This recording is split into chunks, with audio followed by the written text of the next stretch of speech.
Hello all, and thank you for joining us on the second day of the Young Minds Funded Policy Hackathon. My name is Rizkallah, and I'll be your host for today once more. Over the past day, our participants have worked hard to find creative policy solutions to problems of concern to the Department of National Defense. The topics of concern were foreign patrols in the Arctic, a disinformation campaign, and a cyber attack on critical infrastructure. 9 teams of students, 3 for each topic, will now present their solutions to a board of expert judges from government and academia, as well as the private sector. Before we start, I would like to let everyone know that the event will be live streamed on the CDSN YouTube channel in English and the CSIDS YouTube channel in French. Simultaneous interpretation will be available in the other official language of the presentation. Recorded video of the event will be made available to the public shortly after the conclusion of our event. Each team will be given 15 minutes to present their topic, so this will consist of a 12-minute presentation and a 3-minute Q&A by the panel of judges. There will be a 30-minute health break in between each presentation topic, so topic 1, 2, and 3, and this will allow attendees to walk around and leave time for the judges to deliberate on the winning team. At the end of the presentations, we will announce the winners for each topic and make the rubrics available along with the comments during a brief 15-minute closing ceremony. So without further ado, I will ask that Team 1 get ready to present. So our first topic of the day is foreign patrols.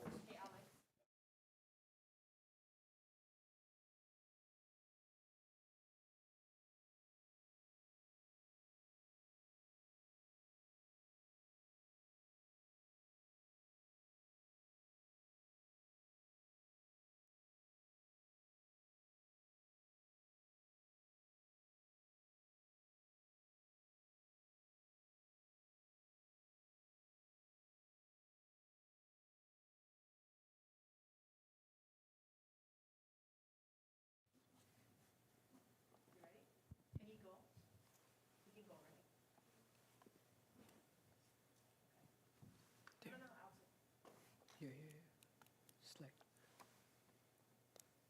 top secret.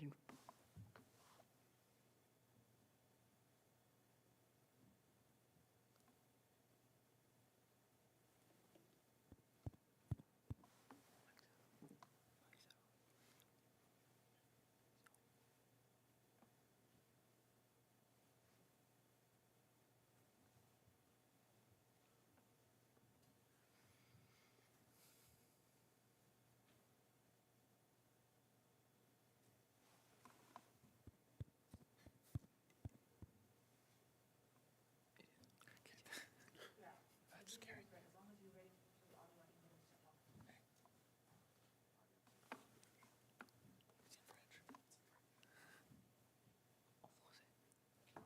Hello all, and thank you for joining us on the second day of the Young Minds Funded Policy Hackathon. My name is Rizkallah, and I'll be your host for today. Over the past day, our participants have worked hard to find creative policy solutions to problems of concern to the Department of National Defense. The topics of concern were foreign patrols in the Arctic, a disinformation campaign, and a cyber attack on critical infrastructure. 9 teams, 3 students per team for each topic, will now present their solutions to a board of expert judges from government, academia, and the private sector. Before we start, I would like to let everyone know that the event will be live streamed on the CDSN YouTube channel in English and the CSIDS YouTube channel in French. Simultaneous interpretation will be available in the other official language of the presentation. Recorded video of the event will be made available to the public shortly after the conclusion of our event. So each team will be given 15 minutes to present their topics to the judges. This will consist of a 12-minute presentation followed by a 3-minute brief Q&A by the panel of judges. There will be a 30-minute health break in between each topic, so this will allow attendees to walk around and leave time for judges to deliberate on the winning team for each topic. Finally, at the end of presentations, we will announce the winners for each topic and make the rubrics available along with comments during a brief 15-minute closing ceremony, which will also be live streamed. Without further ado, I'll ask for Team 1 to get ready to present. Our first topic of the day is foreign patrols in the Arctic. The fictitious scenario given to the teams hacking this topic is the following. On a March morning, 3 foreign vessels were spotted in Canadian Arctic territory, 2 aircraft and a ship. Quickly identified as Russian and suspected to be performing a patrol of Canada's sovereign territory, the question of how to respond arises. Russia's motives are uncertain. The judges for this panel are Christina Nguyen, who joined the Department of National Defense in 2020 to take the role of section head for Arctic security policy. She leads a team with DND's policy group, which is responsible for elevating the level of awareness and understanding of Arctic security and defense issues, providing policy guidance for implementation of Arctic defense priorities and activities, engaging with relevant stakeholders, so government, domestic, and international, to advance DND's Arctic priorities, and articulating new Arctic defense priorities and initiatives. Prior to joining DND, Christina worked with Global Affairs Canada for 12 years in the International Security Branch. Our second judge for today will be Major Chuck Keita, who joined the Canadian Armed Forces in 2007 and subsequently attended RMC, graduating with a bachelor's degree in business administration and later obtaining a master's of public administration. An armored officer by classification, he's currently working with the Canadian Army's Directorate of Land Requirements as a project director for the Armored Vehicles Systems section. I will now leave the floor up to Team 1. Good morning, everyone. I'm sure I speak on behalf of all the students in attendance when I say we're really grateful to be here. We want to thank Dr. Seidman and Alex, the Canadian Defense and Security Network, Carleton University, and the Department of National Defense who hosted us yesterday. For our presentation, we're going to begin by talking about the growing importance of the Arctic, international law in the Arctic. We're going to go over a brief explanation of the scenario that we've been given. Then we'll go over our policy response that we've developed to that scenario. We'll also offer some long-term recommendations for Canadian security in the Arctic, and then finish with some concluding remarks. I will pass it on to my colleague Vismay now. Thank you.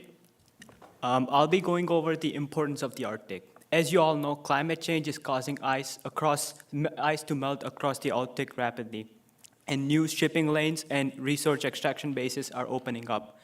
Nation-states in the region are thus increasingly anxious to assert their land and maritime claims and to control the shipping lanes in the Arctic. There are many laws in the Arctic that include the UNCLOS, which is United Nations Convention on the Law of the Seas, and which are the legal basis for governing the region by the claims of the countries.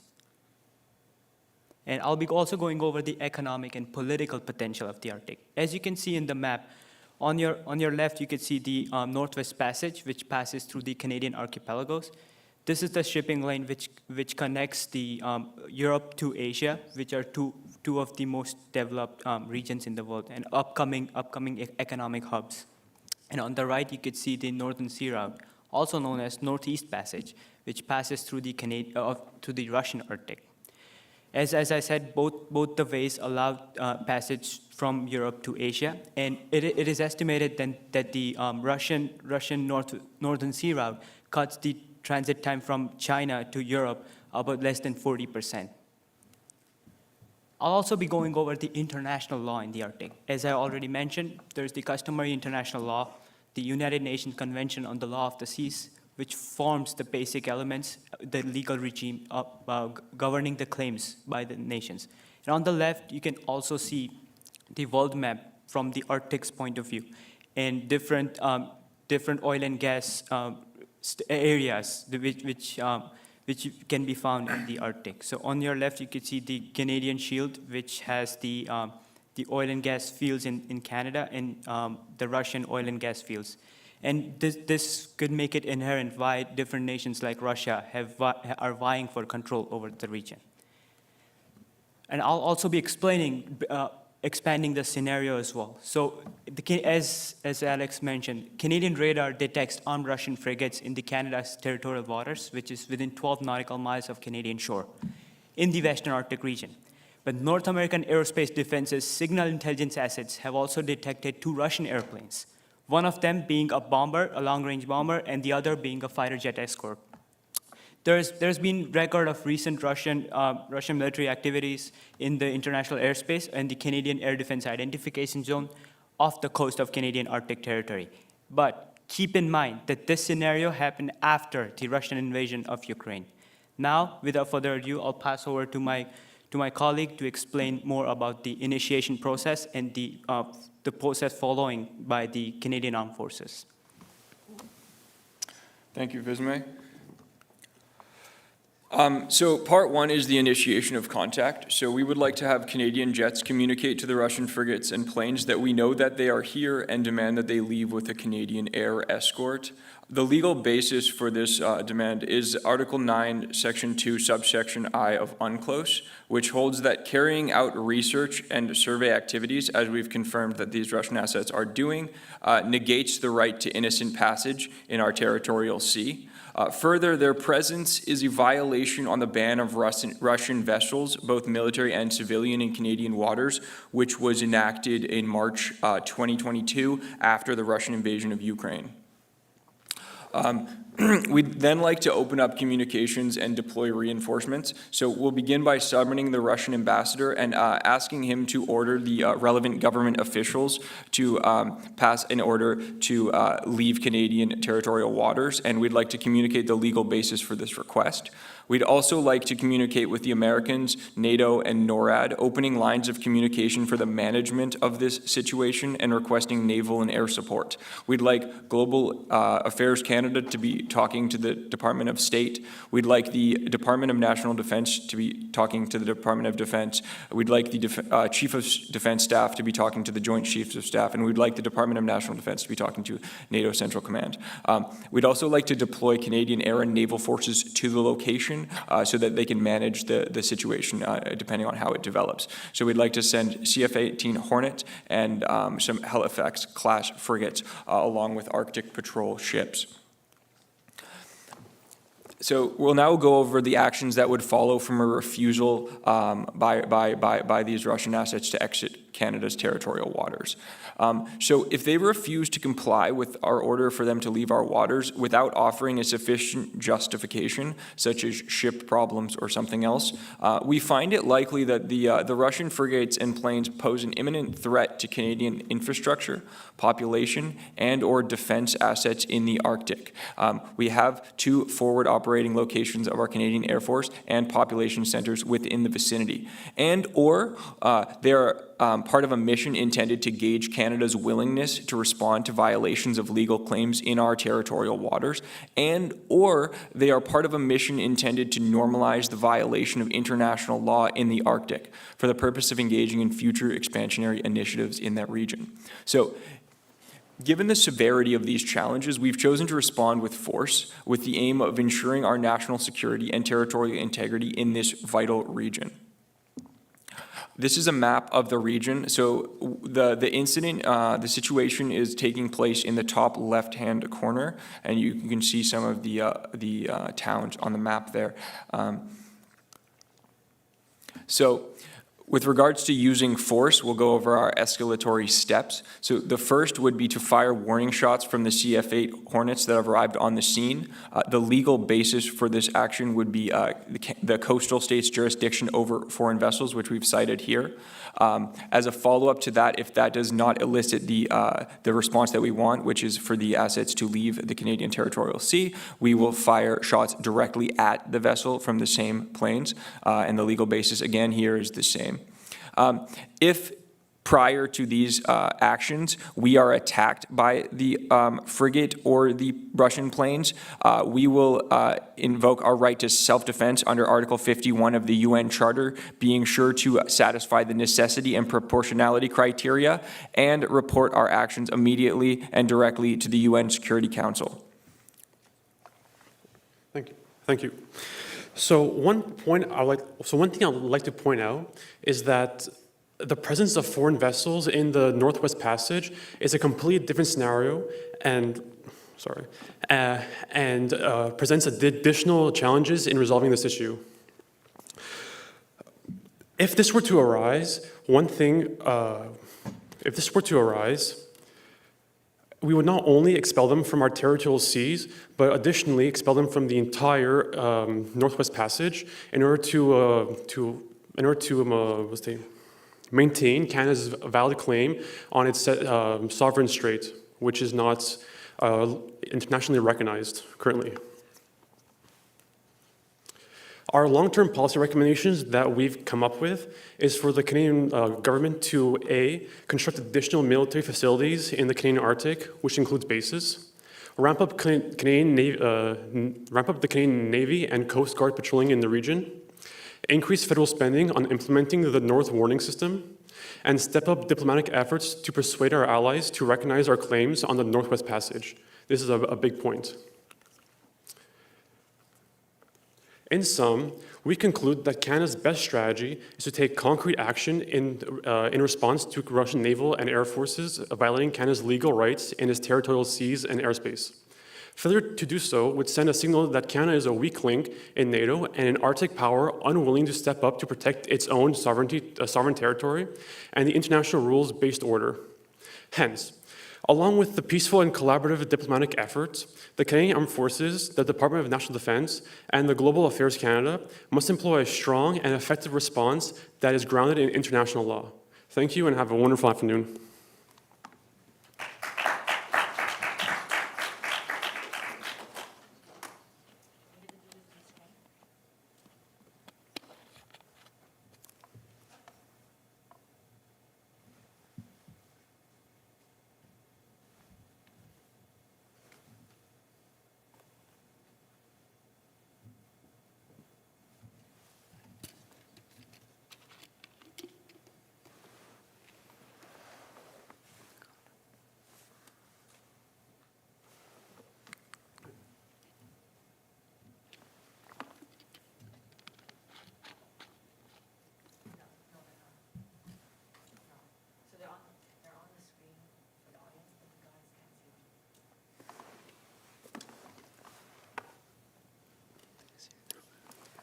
They're here now.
Hi, this is Christina. I'm sorry, I wasn't sure if we were doing Q&A right away or if we were waiting for all the presentations to be done. So Major Keita and I guess we're just awaiting more instructions. Thank you very much for your presentation. And just for the organizers, I would say, I don't know, Major, if you can see the maps that the presenters are referring to, but I don't see them. So maybe something for the future presentations to just fix that that little snag. Okay, so thanks very much for your presentations. It was really well structured. We knew where you were going and all of that. Could you just expand a little bit more on the course of actions in case of a refusal? Kind of differentiating the way you deal with the aircraft versus the vessels. So at one point, you said we would fire from the CF-18 on the vessel, so that's the Navy vessel. And so just maybe clarify a little bit more how you treat the different types. For sure. According to our discussions, we came up that if there were one bomber and one escort, it would be difficult for Canadian Air Force jets to deal with an armed frigate as well as a Russian jet escort as well. So that's why we mentioned that we will ask for American help. And as it is in the Western Arctic, the American air bases in Alaska would be closer as well. So we'll get some help from F-22s from the US as well. And CF-18s along with the F-22s would be able to deal with or escort out the jets and the bomber escort as well. And there was another consideration in this case as well, because jets and bombers, they came from very far, so they won't be staying in the region for long, as they do not have enough fuel to sustain their operation. So we would suppose that they would go back or get help from a refueling tanker. So if they refuse to leave, we would be, according to rules of engagement, we will able to attack them or take them down. And for the frigates, we would have Canadian Air Force's jets use anti-ship missiles and take necessary actions.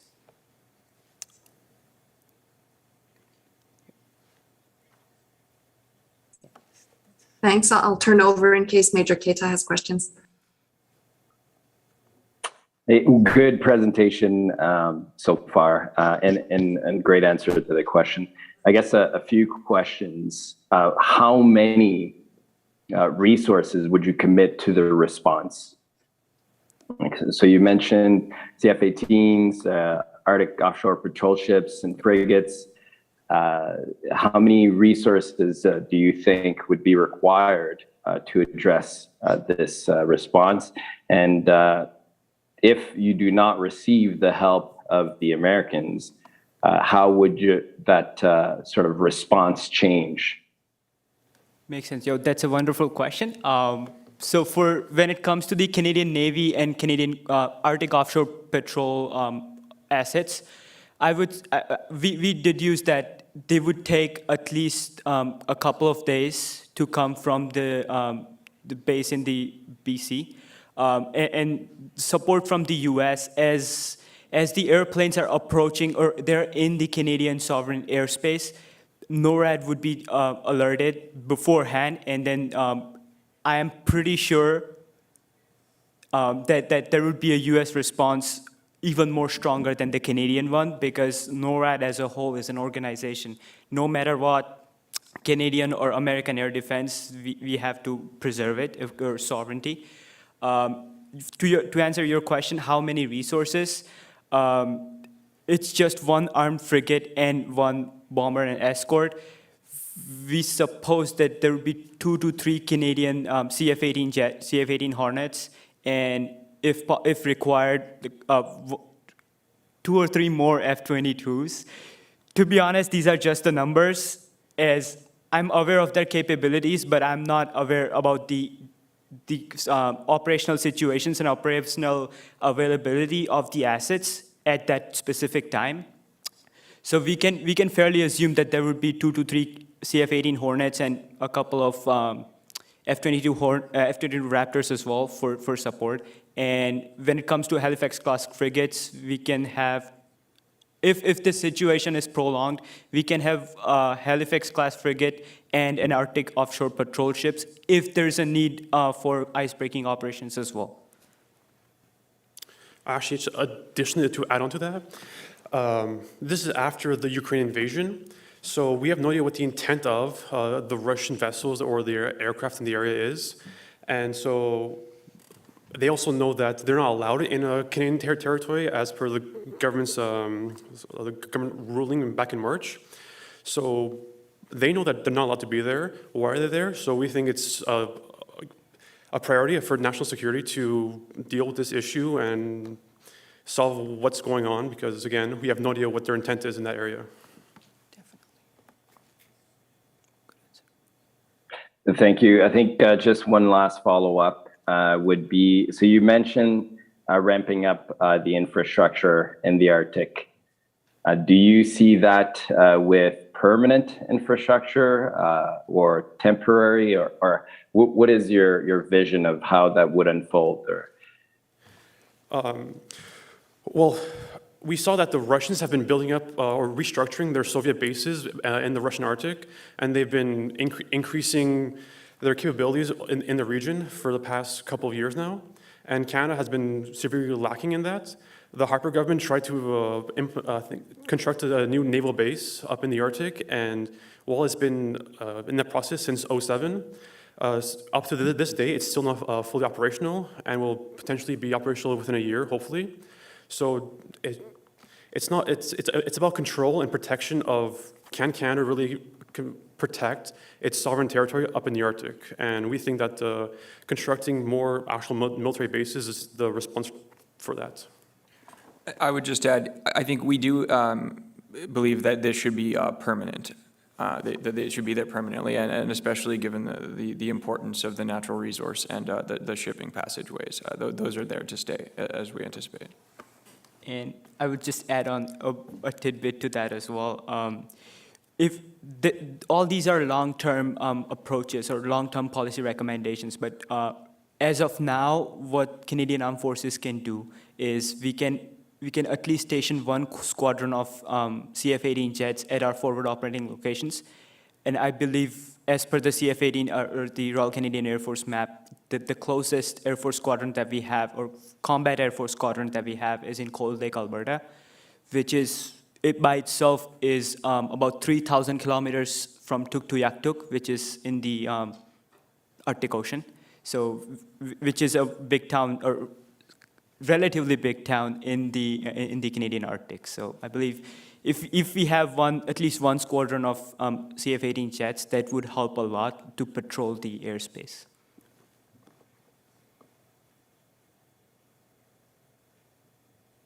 Thank you. Christina, over to you if you have some follow-ups. Thanks. I don't want to tip the hand. I know, being the first to present and to receive Q&As, and then, the future teams will benefit from the retroaction you're getting from us. So I expect that there will be more exchanges after. So I'm conscious of that as a team that's competing. And so I don't want to go into too many details.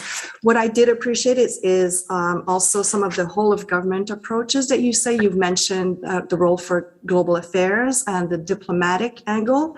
And so if you could just go over how you foresee the escalation of actions on that front.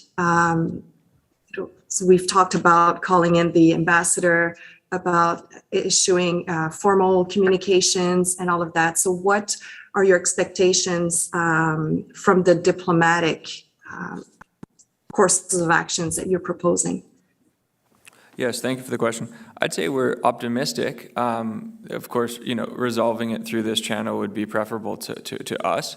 And in those communications, I suppose we don't want to give too much away about what our future actions will be under alternative scenarios. But yeah, we want to emphasize in those communications that we're serious about defending our legal rights in our territorial seas. So that's all I have to say. Thank you.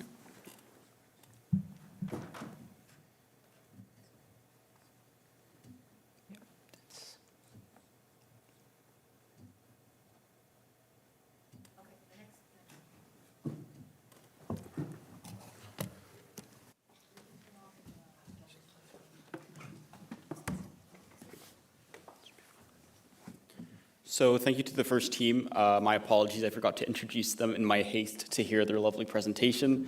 So the team consisted of Visme Book from the University of Toronto, Deva Middleton, graduated from the University of Toronto.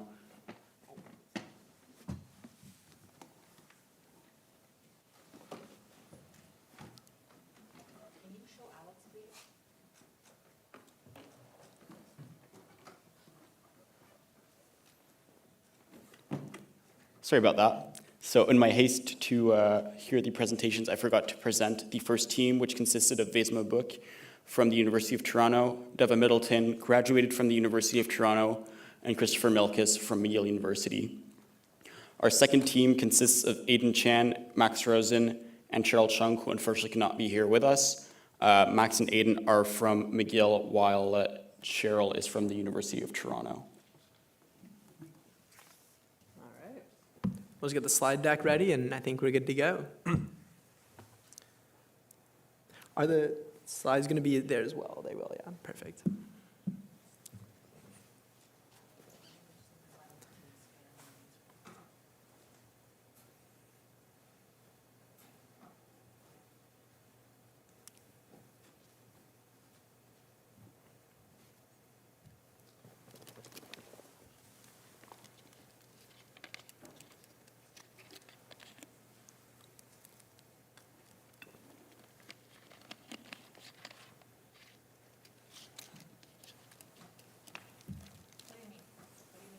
Oh, is that?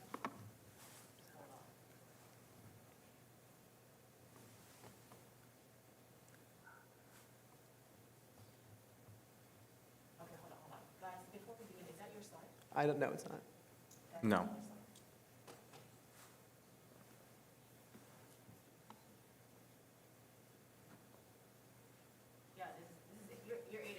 Yeah. We had two different ones. We had an adjustment. We can work with this if that's the one. That's not an issue. Okay, so it's an earlier version, we're just gonna go with it. Totally fine. Okay. All right. So as we said, we had the introduction. My name is Aiden Chan. I just graduated from McGill. I'm Max. I'm a current third-year student at McGill. All right, and merci d'être ici. Thanks for being here. So we have a map here. We had the context from before. It's not exactly to scale, but we just wanted to get a sense geographically the area that we're talking about.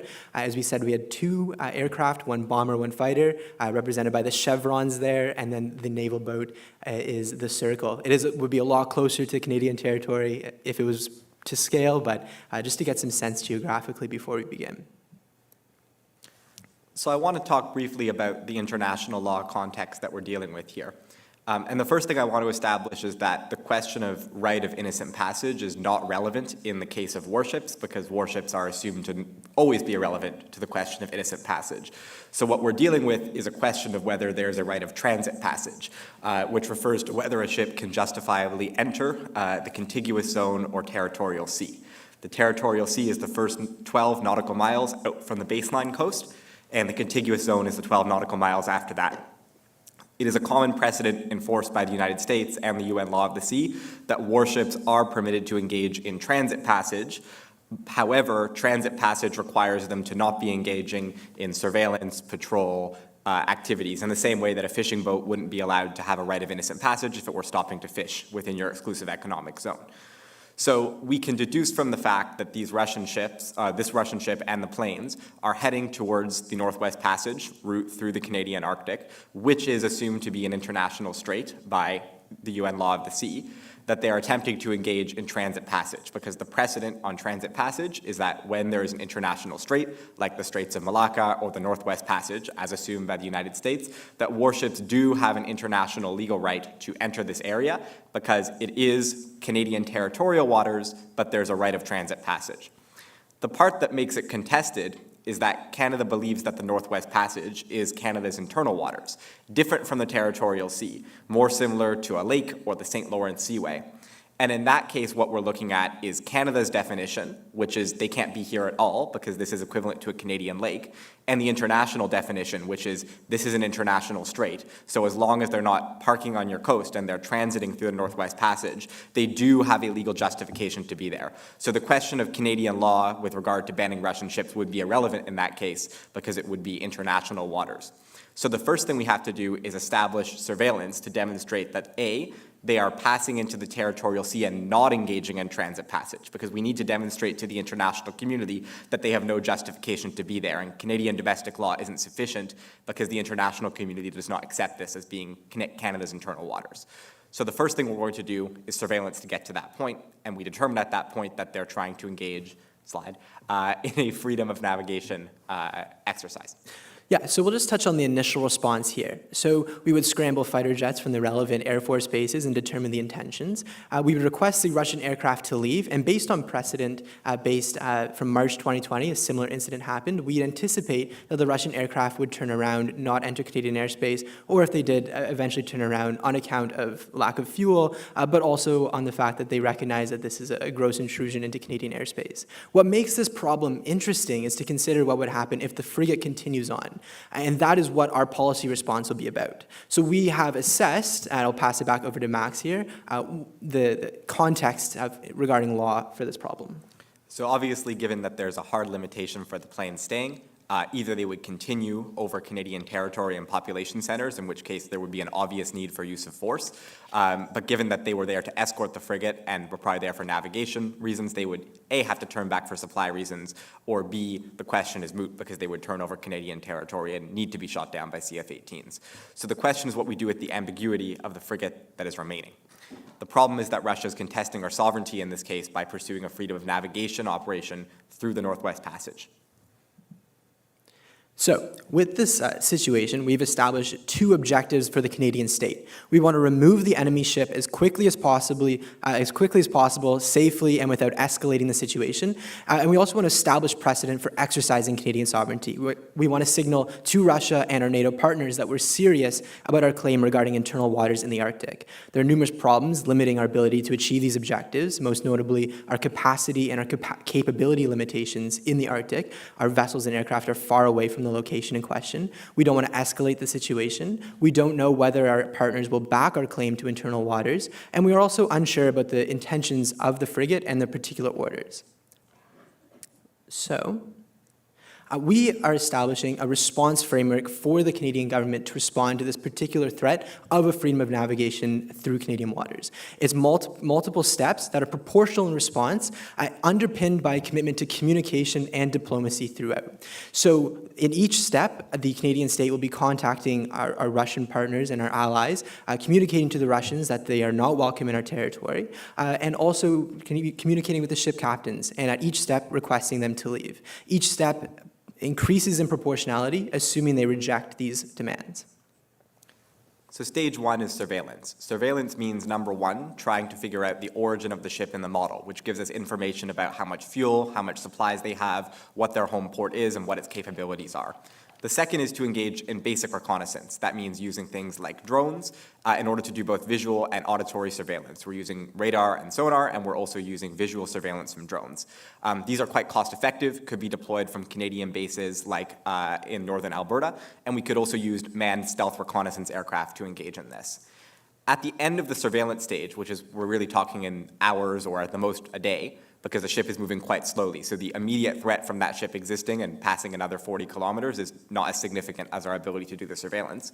We would signal the presence of the Canadian Armed Forces and only escalate at the point when it crosses into Canadian territorial waters that are not part of the Northwest Passage, which would be the only circumstance under which we would have an international legal justification to use force for self-defense that our international partners would back, as in not having it being contested by the internal waters dispute.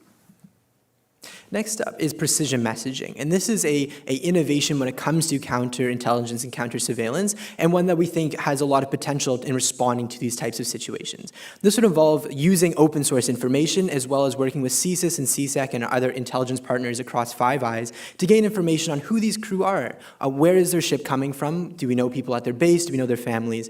And engage in this precision messaging, encourage defections, which would be a diplomatic coup for Canada, and use this as our next proportional step.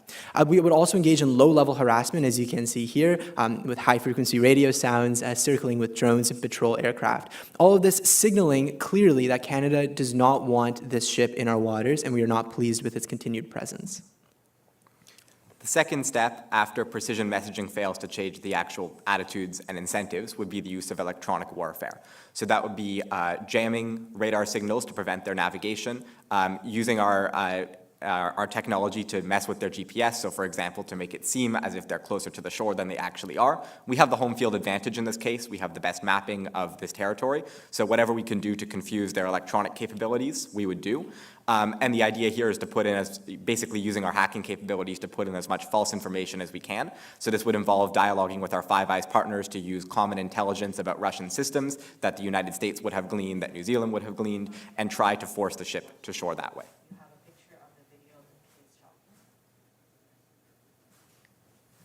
Do you want us to stop for a moment? I think we're good to keep on going. Yeah. The next strategy after the failure of all of these things, and again, this is assuming that we're moving further on the timeline, the ship is getting closer to our territorial waters and is continually becoming more aggressive, is to attempt to immobilize the ship without using live fire, because we recognize that live firing on a Russian ship is one of the most dangerous moves that could be done and should be avoided pretty much at all costs. We are comfortable getting there if the ship progresses further, but this is the last step.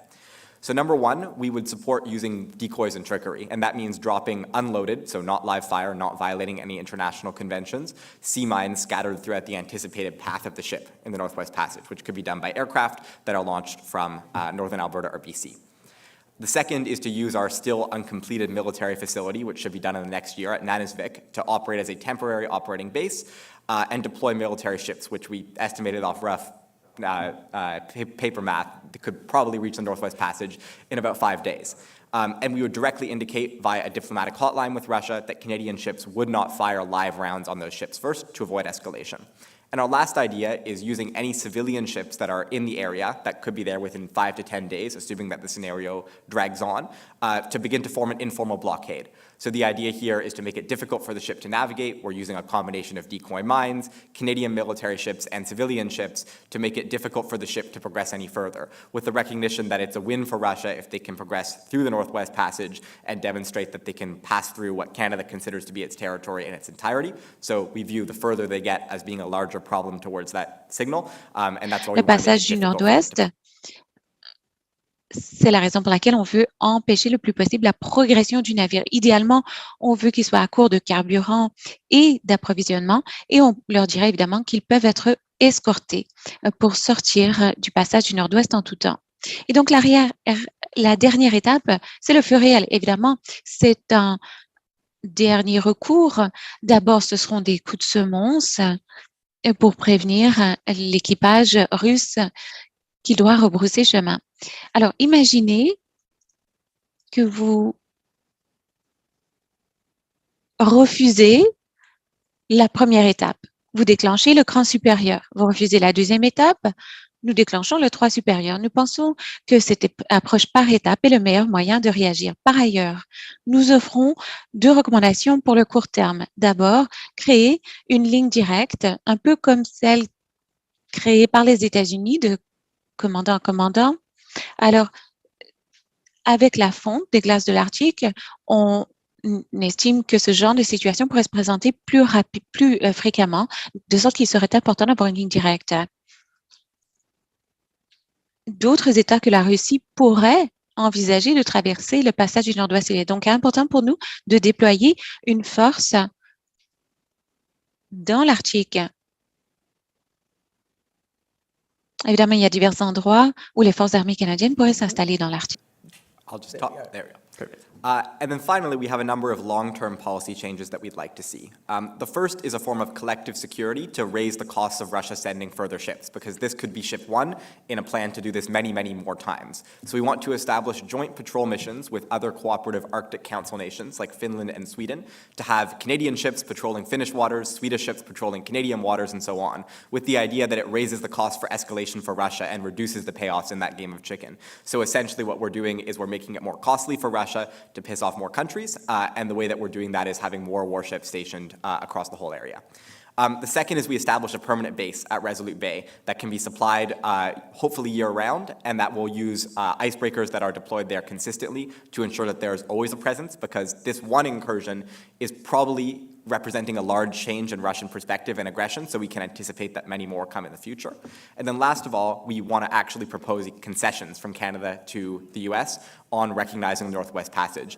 Either that means more military spending in order to get those concessions, and if we can't do that, if the costs are too high, then we want America to fund a commitment for permanent ships that would exist, because America's stance is that the Northwest Passage should allow transit passage for warships, which is the same precedent they have in Japan with the Senkaku Islands or in the Taiwan Straits, and if they want to enforce that, we could negotiate with the United States to have them have ships accompany warships or commercial ships to ensure that they're engaging in a right of innocent passage or transit passage if they won't agree to determine the Northwest Passage to be internal waters. Thank you.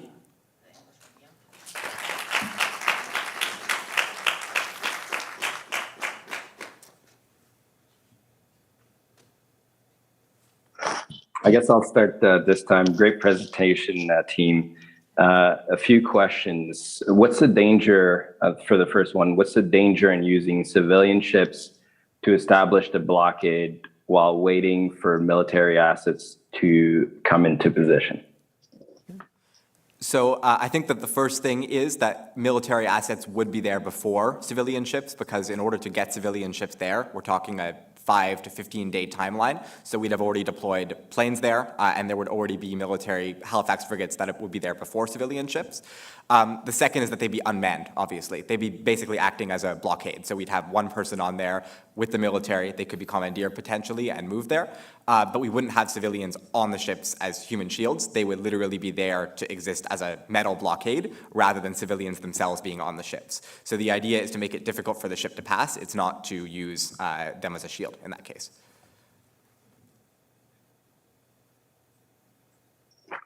Thank you. As a follow-up, if we reach the final stage of your response framework, do you think we will have utilized essentially, or I guess another way of looking at it is, do you think we will have shown all of our cards? And does that establish a precedent for the next time that there's an incursion? Well, that's a good question. I think the most innovative thing that we're offering here is the fake sea mines as well as the commercial boats. I see it as a temporary stopgap measure given our lack of capabilities right now. Our goal here is to assert our sovereignty given our limited capacity right now.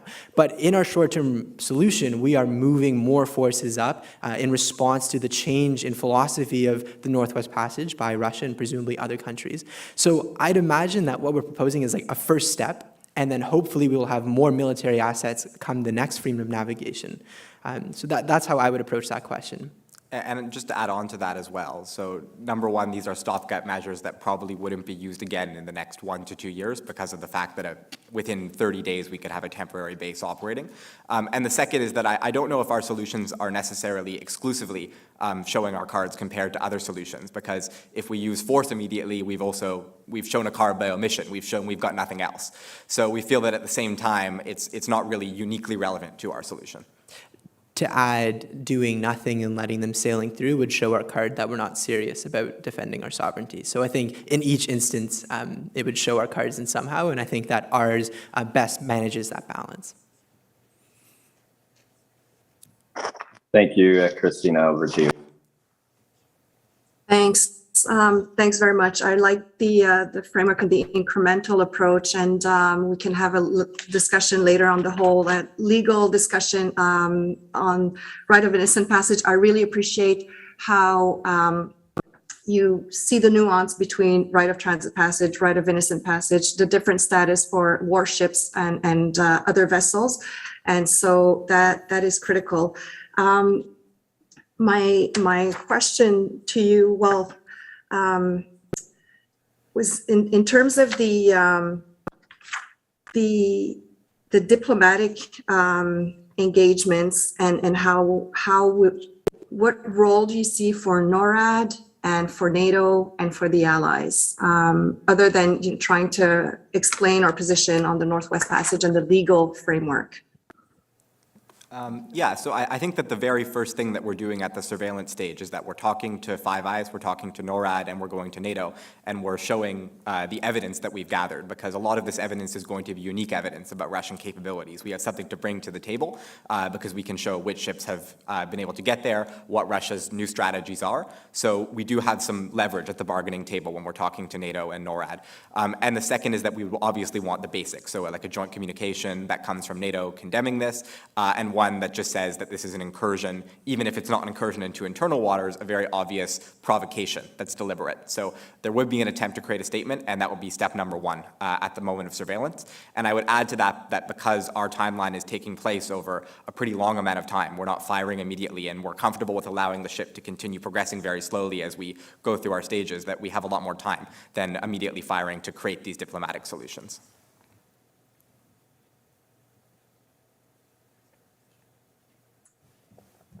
Thanks very much.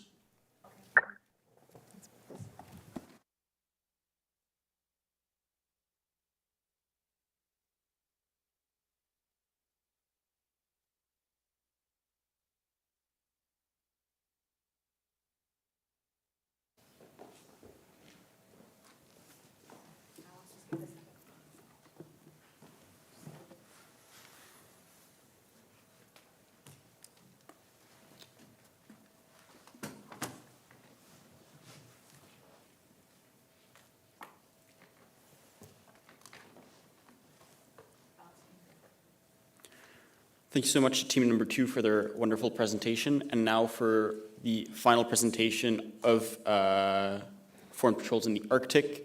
We have Angeli Roy from the University of Toronto, Victoria Carney from McGill, and Mark McWhinney from Carleton University. Please allow us just a little moment to set up. Thank you.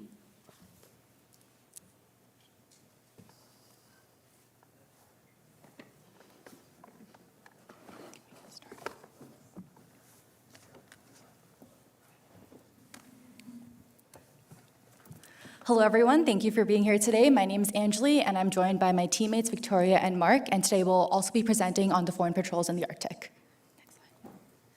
So we all know what the threat is, but we want to specifically focus on what we see the threat to be. So 3 foreign vessels spotted in Canadian Arctic territory, 2 aircrafts, and 1 ship.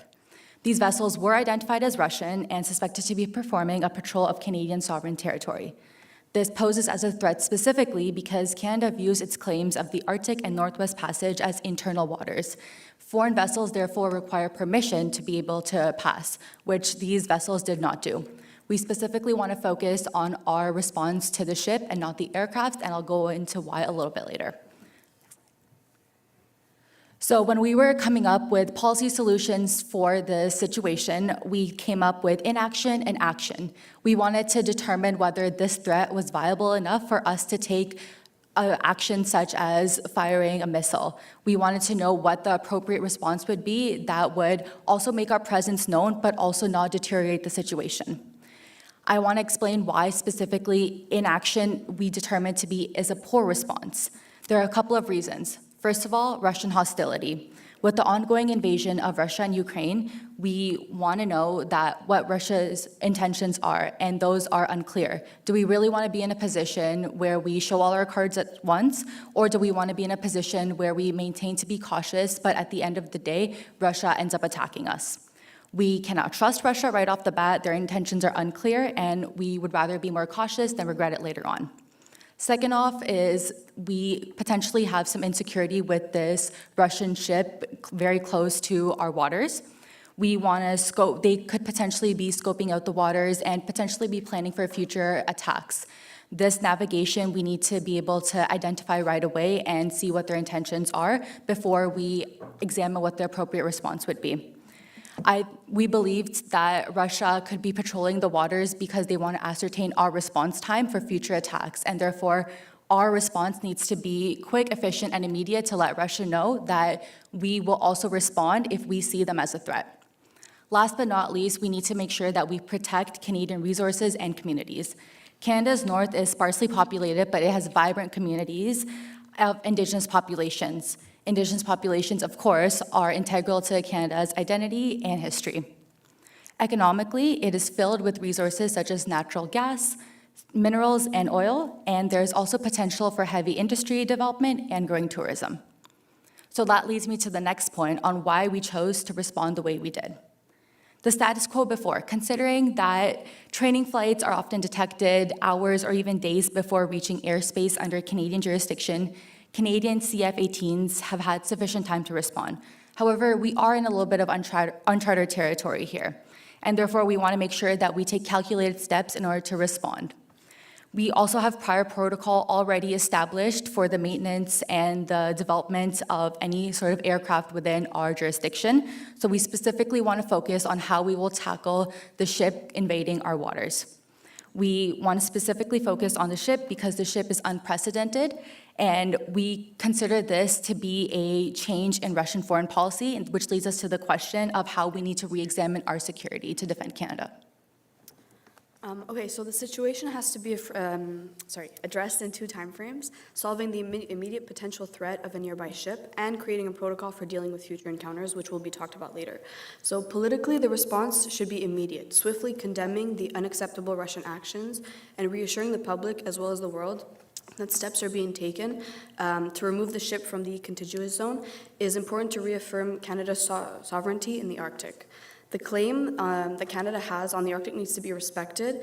The northern communities need to be protected as any. Intimidations will not be tolerated, so especially considering the ongoing Russian invasion of Ukraine. Maritime passages should be safe and used for authorized purposes only. So the initial military focus the initial military focus would be on dealing with the immediate threat with the resources that we currently have available in the country. So to begin, Canada would have to scramble jets to establish a presence near the ship and aircraft, receiving aid from the United States as a joint response through NORAD. So because this isn't feasible, it isn't feasible for the jets to escort a much slower moving ship, we're going to be calling on the nearest patrol ship, likely a U.S. ship, an American vessel, to establish an as-needed physical presence, which would be done simultaneously while contacting the foreign ship to send a warning. Russia knows that their actions violate the UNCLOS. So a drone would be sent out to monitor the frigate while the patrol ship makes its way. It would remain in the area until the Russian vessel would start making its way back to port. Any lethal action would be only taken as a result of a Russian attack on Canadian assets and infrastructure. We do not want to invest any unnecessary costs to responding to what might essentially just be equivalent to a taunt.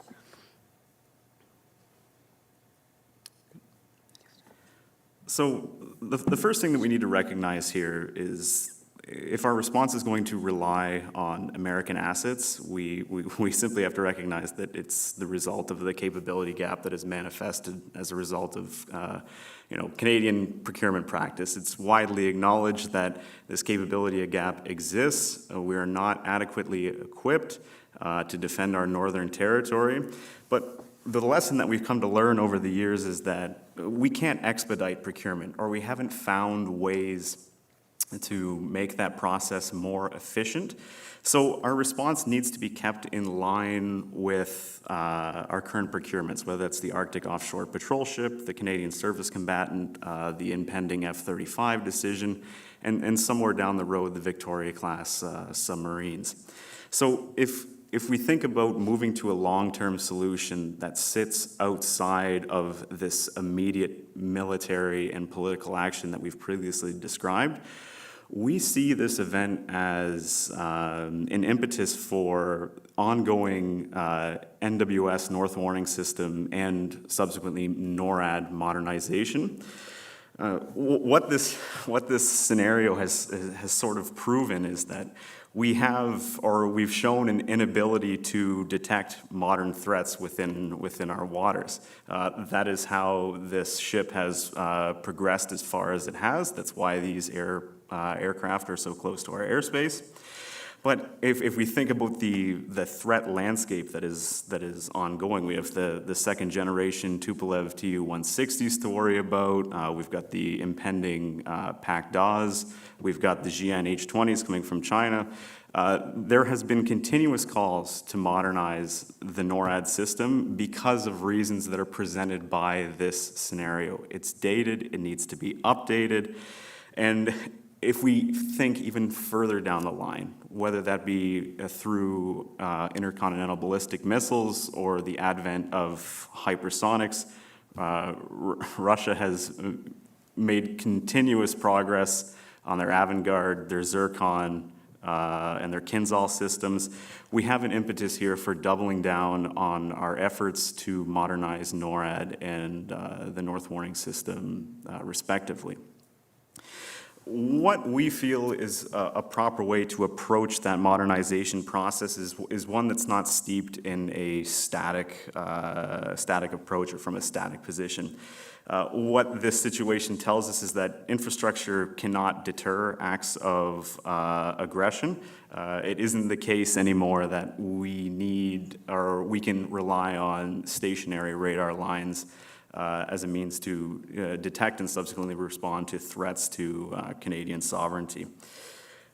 So the other issue with developing that infrastructure, should we say take a static approach to this modernization, is that Canadian defense policy is very cognizant of the climate risk issues that are presenting themselves within the North. And those climate change issues makes infrastructure development a very difficult process to undertake. It's usually accompanied by a lengthy climate risk assessment process. And we would argue that taking that infrastructure approach would lead you into a position that mirrors some of the procurement timelines that we're already dealing with, and subsequently just make that capability gap go even further as we try and go about figuring out this modernization process. So that means that and you can move to the next one. We need to re-examine and reevaluate our NORAD partnership with our closest American allies for better maneuver within the Arctic domain, but also for greater operational efficiency. And what we think is that a position of cooperative stewardship is the best path forward, not just for the military relationship itself, but for the continued protection and monitoring of a vastly changing domain. What we think we can do with this modernization is lean into some of the command and control arrangements that have already been established and have precedence through history. We have seen success with our American partners because we have compatible doctrine, because we go through similar training and logistical procedures. And we have seen that we do have the potential to make collaboration work, but there is potential here for it to be taken a step further. We're seeing redundancy now that we have chosen the F-35 as far as embedded battlespace sharing technologies are concerned, and we expect with the CSC and its apparent modularity that working with our American partners should be a more efficient process moving into the future of defense. What we recognize is that trying to renew this partnership and trying to bring the Americans on board as far as collaboration is concerned is likely to require concessions made on the part of Canada. It isn't the case that the U.S. will let us be free riders if we want to take this security partnership to the next level. So if we think of what kind of carrot we can dangle in front of the United States, it is likely the case, or we would argue that reevaluating continental ballistic missile defense programs may be or may provide an impetus that would allow for the United States to enter into some sort of new partnership where they're willing to commit the amount of funds and infrastructure necessary to make this happen. We haven't really re-examined this ballistic missile defense position since the Paul Martin years when it was on the table. Any effort at ballistic missile continental defense is channeled through U.S. Northcom. Canada doesn't have a say if a ballistic missile is over our territory. So it not only makes sense from a NORAD perspective, but also to join our other 27 NATO partners in establishing, this grid of continental ballistic missile defense. We think that this could be integrated through existing structures through the Canada Joint Operations Command. And if we recognize that ballistic missiles and hypersonics represent the future of the threat landscape, then missile defense is a collaborative opportunity. And what that technology would lead to as we kind of wrap up here is an opportunity for technology transfer. And this is something that can benefit the relationship on both sides. We're seeing Canada kind of step up to the plate as far as their new tech transfer potential is concerned. We know that the CSC is going to be running SPY-7. I already mentioned the embedded battlespace sharing technologies that come from the F-35. So we expect the technology transfer angle to become more relevant as we continue this relationship. And it has the potential to expand to space-based assets.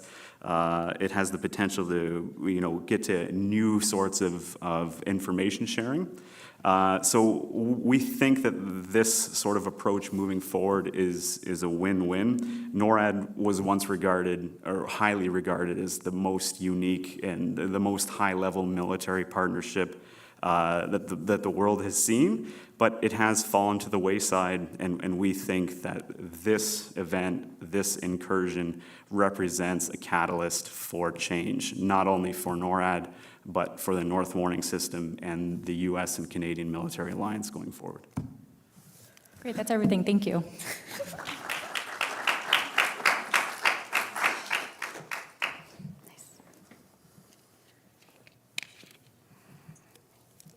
Thanks. Maybe I'll go first this time. Thanks very much for your presentation.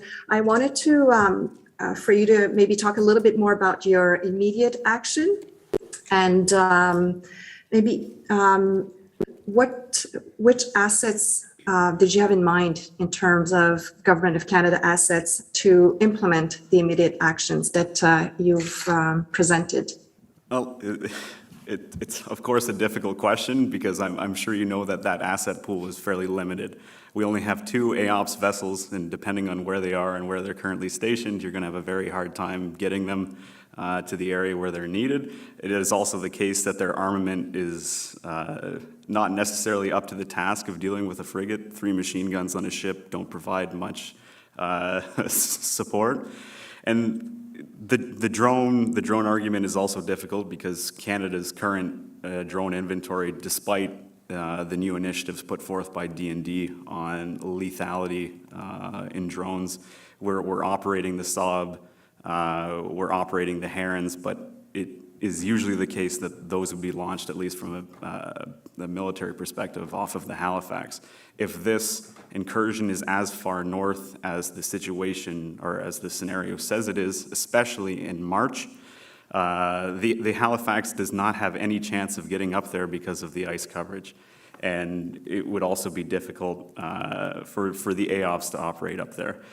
So that's why we have that reliance on the United States. The U.S. is much more active in the region. There is also the case that they can shadow with a submarine if necessary. So the asset pool is limited, and that is why I think we need to lean on the United States. I think they would be just as perturbed by this presence as we are. And that is where we kind of hope that they would come on board in this process, because a Russian ship 12 nautical miles off the coast of Canada is unprecedented. I can't think of an example in history where that has been a threat. So depending on U.S. assets, I would think is a must in this case.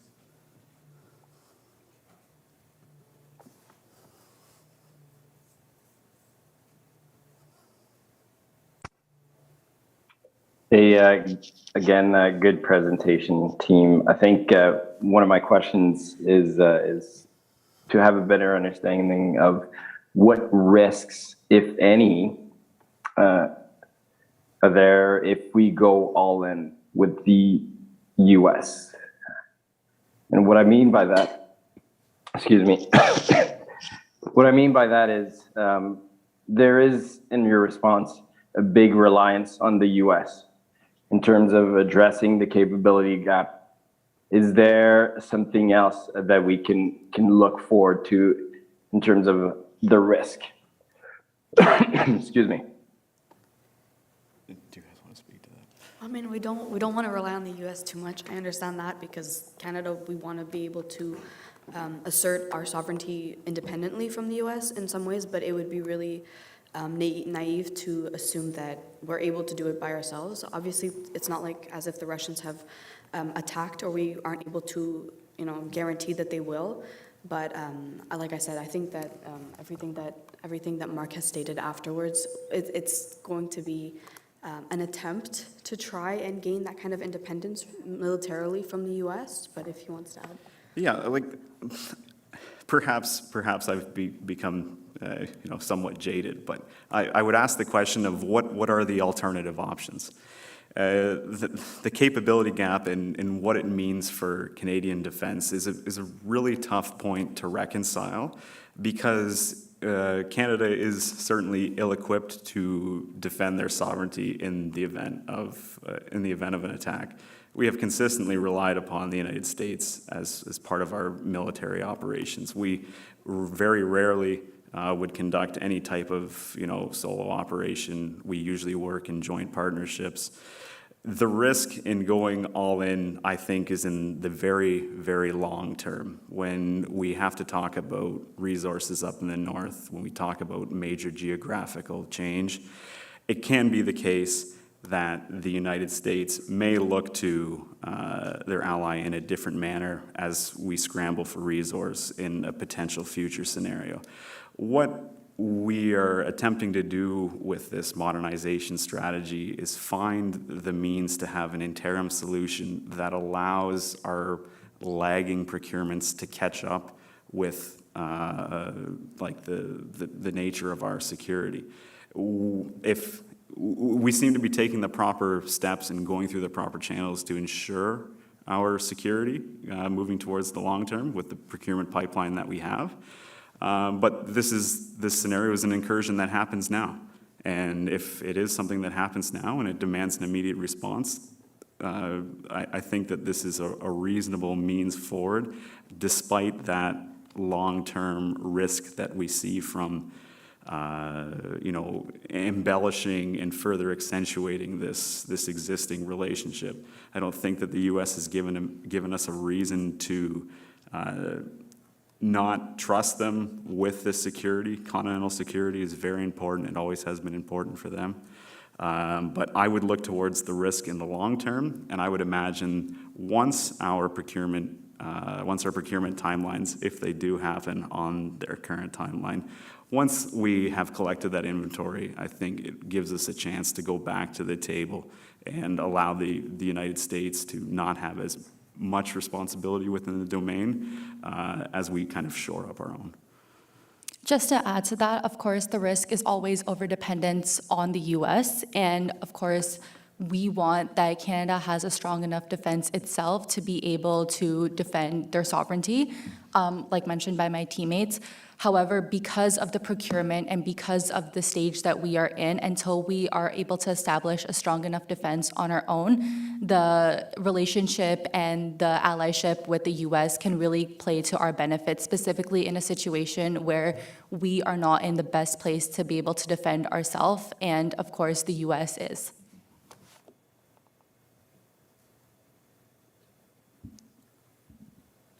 Thank you. Thanks. That's unfortunately all the time we have. Just a quick round of applause for Christina and Chuck.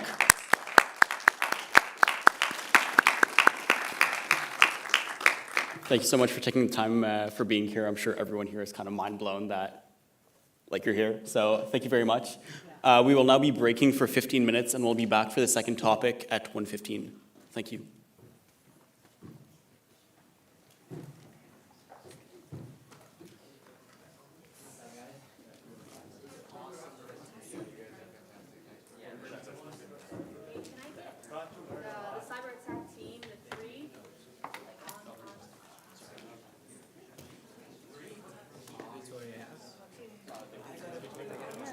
Nice to meet you. Good stuff. Are you leaving? Nice to meet you. No, I just wanted to shake hands. All right.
That was a weird noise.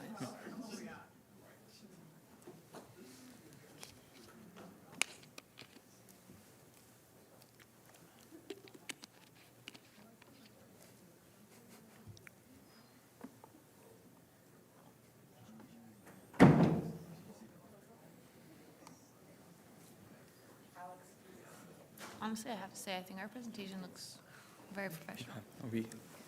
Looks very government. All right, welcome back, everybody. Hope you enjoyed your lovely little break. So we're back for topic number 2, which is cyber attacks. So actually, I'll present the judges first, and then we'll give the scenario to kind of keep it spicy. So Nick Dunning is going to be the first judge. So he is the section head for Cyber and Emerging Technologies Policy within the Assistant Deputy Minister of Policy at DND. So the team is a policy unit that's focused on the intersection of cyber technology and strategic issues. Nick has also served in a variety of policy and intelligence operations and training roles within his career. The second judge is Martin Fonten, who started his career at CSE in 1996. He's currently the chief research officer of CSE, responsible for strategic and applied research teams, as well as a pan-organization research coordination. Prior to this role, Martin was the director of the cybersecurity ecosystem development team. Finally, we have Lieutenant Colonel Warren Myron, who has spent the past 33 years within the Canadian military in various roles. Originally an Army officer, he has served the past 8 years in CANSOF as a strategic advisor to the commander within the CAG, which is the Command's Advisory Group. So, the scenario, to kind of put you all in the mood, it's the following. So a cybercriminal group hosted and supported by Russia has targeted critical health infrastructure with ransomware as a new COVID wave emerges. I think we're on like wave 8, 9, who knows at this point. Disrupting hospital operations as hospitals struggle to grapple with new waves. The cyber attack comes after an increase in tensions between Canada and Russia due to Canadian support for sanctions over the invasion of Ukraine. Canada must decide how to respond and whether to pay the steep ransom demanded and how such cyber attacks can be protected against and dissuaded in the future. So without further ado, I'll leave it up to Matt from Queen's University, Gabriel from Carleton, and Callista from McGill. Okay, the floor is yours. Lovely, thank you, Alex. We'd like to first start by thanking the Department of National Defence and the Canadian Armed Forces, CDSN, Carleton, Alex, and everyone else who made this event possible. We are really quite grateful, and to our judges as well for taking time out of their busy schedules. We're going to begin first by explaining what the scenario is, and we're going to provide a brief overview of the cyber threat landscape, particularly with a focus on factors that enable threat actors. We're then going to present 2 immediate short-term policy solutions, so one is reactionary and one is proactive, and then we're going to move into our long-term policy recommendations, and my colleague Callista will begin with an explanation of the scenario and our short-term reactionary policy. Good morning. This is what we think hackers in Russia look like. Just kidding.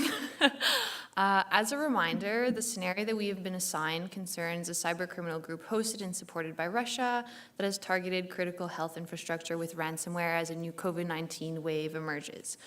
This attack comes on the heels of Canadian support for sanctions over the invasion of Russia. Our policy recommendations will help decision makers decide how to respond to an attack and whether to pay the ransom. We will also be discussing how to deter future cyber attacks. We have assumed that the cyber attack has occurred on a large municipal health network with specialized treatments and personnel in cities like Toronto, Halifax, Calgary, and others. This is an important issue to discuss because of Canada's growing reliance on digital technologies and its role in our economy. There's been an increase in cyber attacks over the course of the pandemic. The most common cyber attacks are ransomware attacks, which lock access to information technology assets of organizations and disrupt their ability to operate.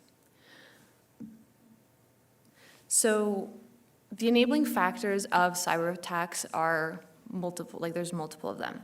The first would be that the presence of privacy cryptocurrency has facilitated ransomware attacks. Additionally, the technical knowledge required to carry out cyber attacks has been lowered, thus increasing accessibility and ease of access to malware programs. The pool of global talent has also been trending upwards, leading to more numerous and sophisticated attacks. Finally, state support for third-party cybercriminal organizations allows them to operate in near impunity. So, considering the scenario, ensuring the continuity of service is our top priority. This would come in the form of establishing a field hospital and triage for the affected hospitals as a first step. This would be where CAF resources would come in to help set up mobile sites outside of hospitals for low-risk patients and keep the flow of things moving smoothly. Next would be the prevention of spread. So simultaneously to the establishment of field hospitals, we would also want to see preventing the spread of malware as being an important step. This means that we have to ensure that all infected devices are turned off and we have to disable the network. This will prevent the malware from spreading and causing more damage. Simultaneous to these two, we would also like to send out notifications that once a threat has been identified, we notify other hospitals within the network so that they can take the same steps as us. This is an easy way to kind of get everyone at once. Finally, once the malware has been sequestered, having a 2 or 3 tiered encryption system for networks to separate them and decrease vulnerability would be really beneficial. Another important aspect of our response would be the threat analysis and cyber operations, and this would be more proactive.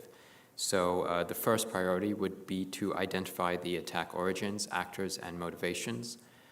This would draw on our intelligence services, so CSIS, and would be cooperating with our allies, particularly the Five Eyes. In this case, we know that it is a cybercriminal group operating within Russia with support from the Russian state. But more broadly, it is crucial to gain information on the attackers, as this is important in informing future response. And based on the current scenario, we would recommend the use of cyber capabilities across CAF, CSC, Public Safety Canada, and other cyber-capable departments to disrupt the cyber attack and target the cybercriminal group, disrupting their network and disabling their infrastructure if possible. This is because ransomware attacks often target a victim repeatedly, so we could assume that the health infrastructure, especially during the COVID wave happening at that particular moment, would be vulnerable to another attack, so mitigating that threat would be an absolute priority. We would also collaborate with allies, as I said, on the information front, but also in terms of increasing pressure on Russia. We would be seeking through GAC to build a coalition to denounce Russia's support for this cybercriminal group and potentially search for a statement for NATO, particularly in the circumstances of the Ukraine invasion. Such an attack would be particularly escalatory, so we would be seeking to use this dynamic to build a coalition against this action. We do have to consider ransom payment. It is an unfortunate fact that most cyber attacks end up with the ransom paid, and if the system for the health infrastructure was not restored and the situation was spiraling out of control, unfortunately, a ransom payment would be something that we would have to consider. However, we would recommend that the initial information gathering stage be done so in mind to keep open the possibility to recoup the payment through cyber means from the attackers. This has been done in some cases, so this is a possibility we'd be looking into. And finally, we would negotiate with the state supporter of the attack, in this case Russia. The attack would have been hosted in Russia and supported by some extent by the Russian state. So negotiations with Russia would be a must, both in the short term and in the long term. And we see a role for the CAF in this, an issue linkage with support for Ukraine, for example, announcing a new tranche of support to increase leverage on Russia to seize this attack. And now I'm going to speak to our future policy recommendations, some more long-term goals about how we approach prevention of cyber attacks, deterrence, and disruption. So our first approach is something that we call defensive AI, developed by and for the CAF DND to support the strengthening of digital infrastructure, of critical infrastructure, and namely hospitals in this case. So this AI is meant to provide an automatic and intelligent defensive response to a cyber threat by analyzing the threat quickly upon discovery and determining what course of action, if there are any, to take to mitigate that threat as soon as possible and to the greatest extent possible. Now, this is intended to be adopted by large integrated metropolitan health networks, specifically because, one, their patient capacity, two, their specialty surgical and medical units, and three, their specialty treatments that cannot be easily replicated or duplicated in other hospital and health networks. Implementation of this, as we know, health is a provincial authority, so it would be voluntary. It would be developed by the Government of Canada, who has the capability and the capacity to develop this, but we would strongly encourage all hospitals to participate in this program.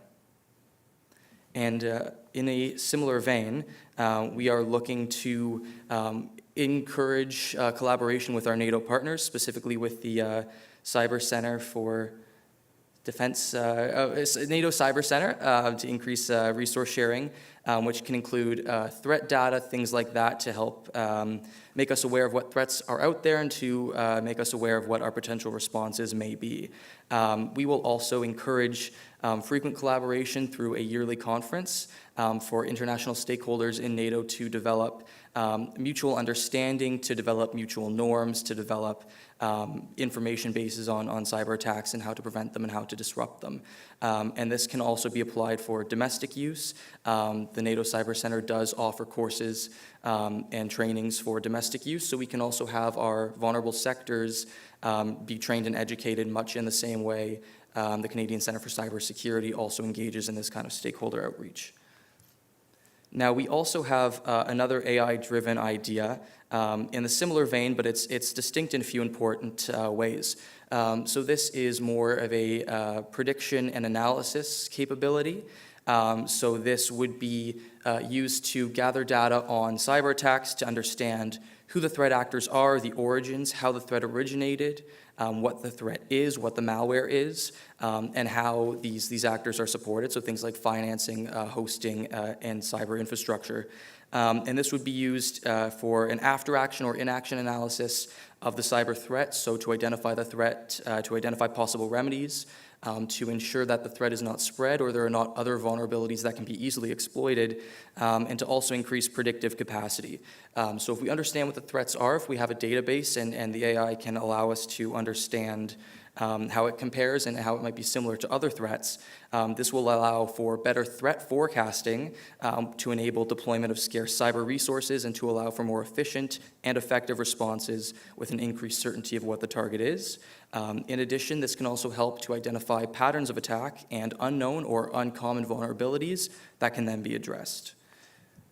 Finally, another future recommendation is to reestablish a new memorandum of understanding between line agencies and departments in the Government of Canada who have cyber capabilities and responsibilities.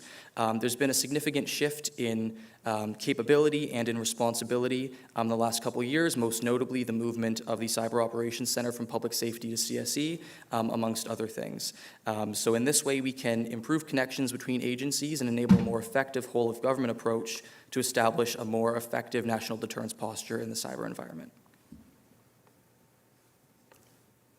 I believe, do we have more time still? No? Lovely.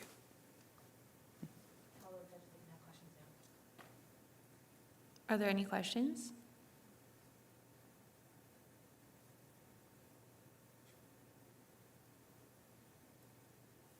Yeah, go ahead.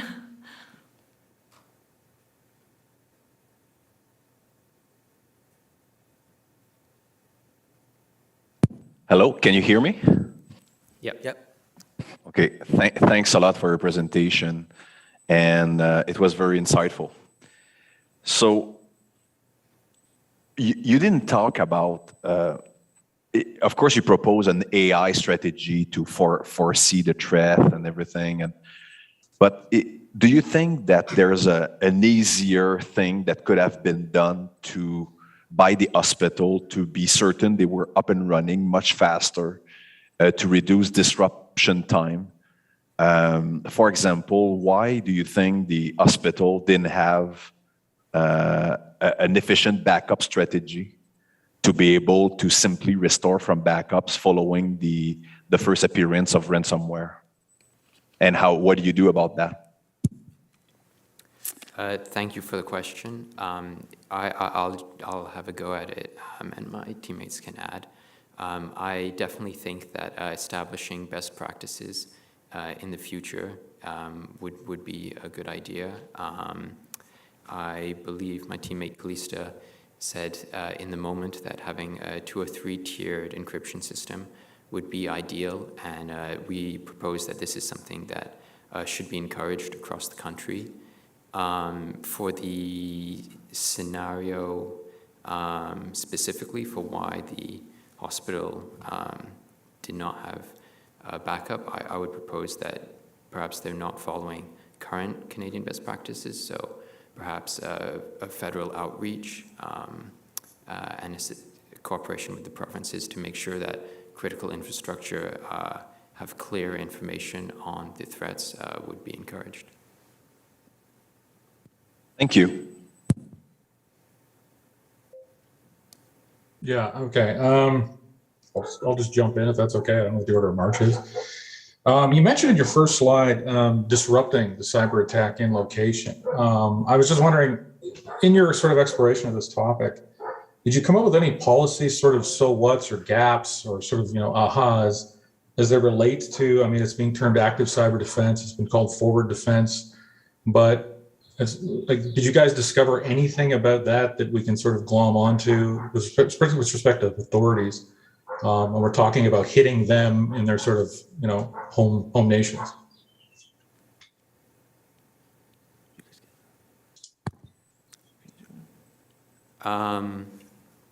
So in terms of disrupting the actors, we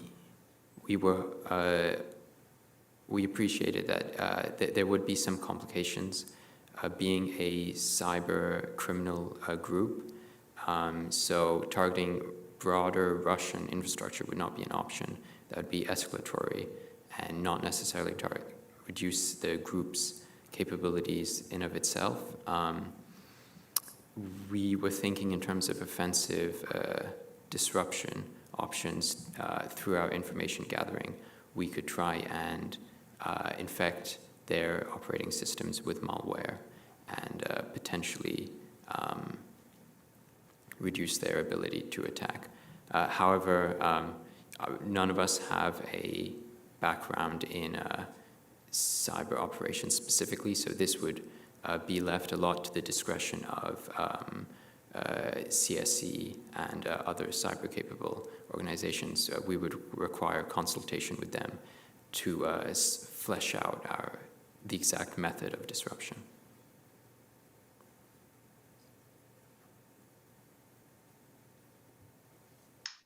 I'll jump in now, and I'll first start by saying that my name is Nick. I am not Christina, and I wanted to apologize for being a few minutes late. I had real connection issues to get on, so my apologies for being late. I wanted to thank the team for this great presentation and your thoughtful insights, and I really liked the diverse policy options that you guys put forward. I want to pick up on one and just get a little better understanding of why you're proposing one option, and that was the first option. If I understood it correctly, you were proposing the defensive AI system or tools to be provided to the Canadian Armed Forces for their use in defending Canadian critical infrastructure.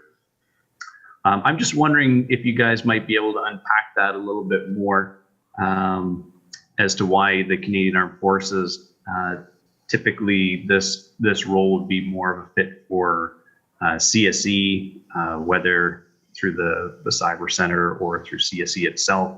But maybe there's another angle that you guys have explored that I'm not understanding. So that one I thought I was hoping to get your clarification on as to why the CAF for this role of protecting critical infrastructure. Thanks so much, and great presentation. Thank you very much, and I'll take a crack at it. So first, I like to say that we were instructed to stay mostly within D&D and CAF capabilities, but we also acknowledge that CSE is a line agency within the defense portfolio who leads these kinds of things, and also to mention that CAF D&D do have a mandate to protect Government of Canada networks from cyber threats. But so we see a role for the CAF in kind of post-disaster recovery, especially if the hospitals are unable to do that themselves, and we've talked about that in our field hospital and triaging policy recommendation. But this AI can be developed along with CAF consultation, but you're absolutely right that it would be CSE and triple CS that would be leading the development and implementation of this. Is there anything else you guys have to? No. Okay.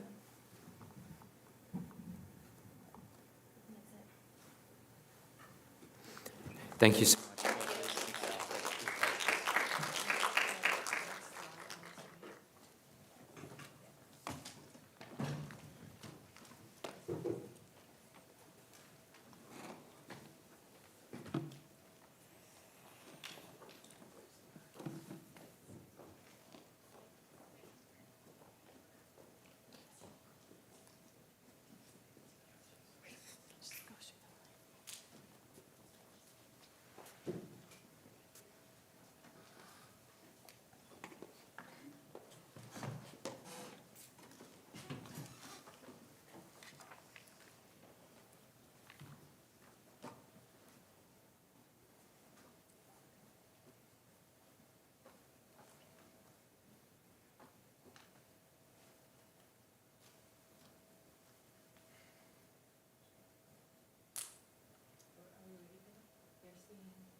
Well, thank you so much for Team 1 for the presentation. Now for the second and final team for cyber attacks.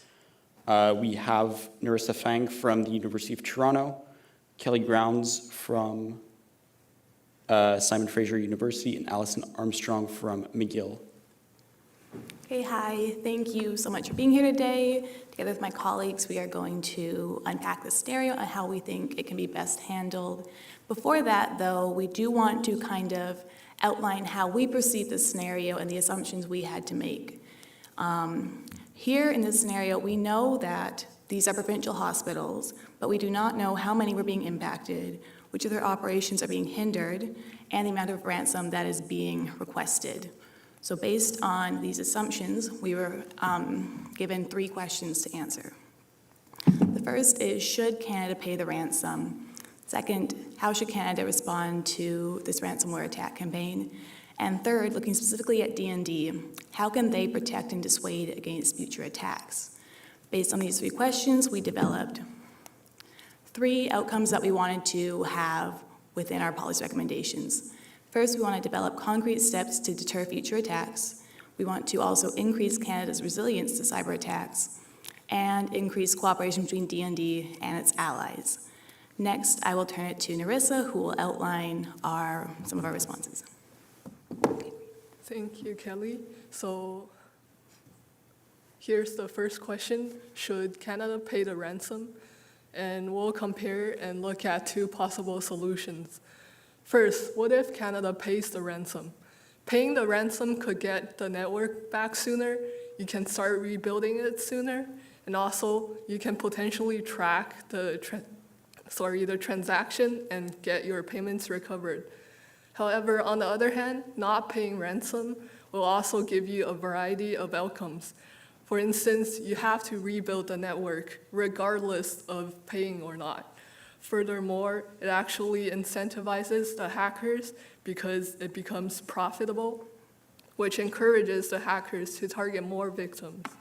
And it also increases the risk of being attacked again. However, it is important to understand that paying ransom doesn't mean that you will get your files back.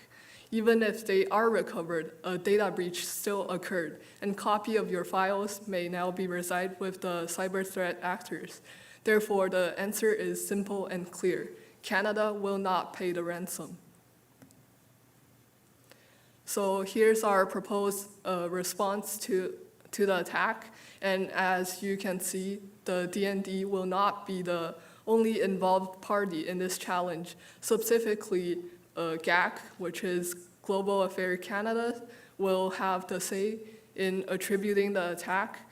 They will mobilize collective action from the international community, and any cyber responses and operations will be carried out through the CSE. Also, the respective provinces, public safety, and the RCMP, they would also need to take the lead in resolving the issue without paying the ransom. And lastly, the DND will provide intelligence such as AI. And now I'll turn the presentation to my colleague. Yeah. Thank you. So now, how can D&D specifically deter and defend against future attacks?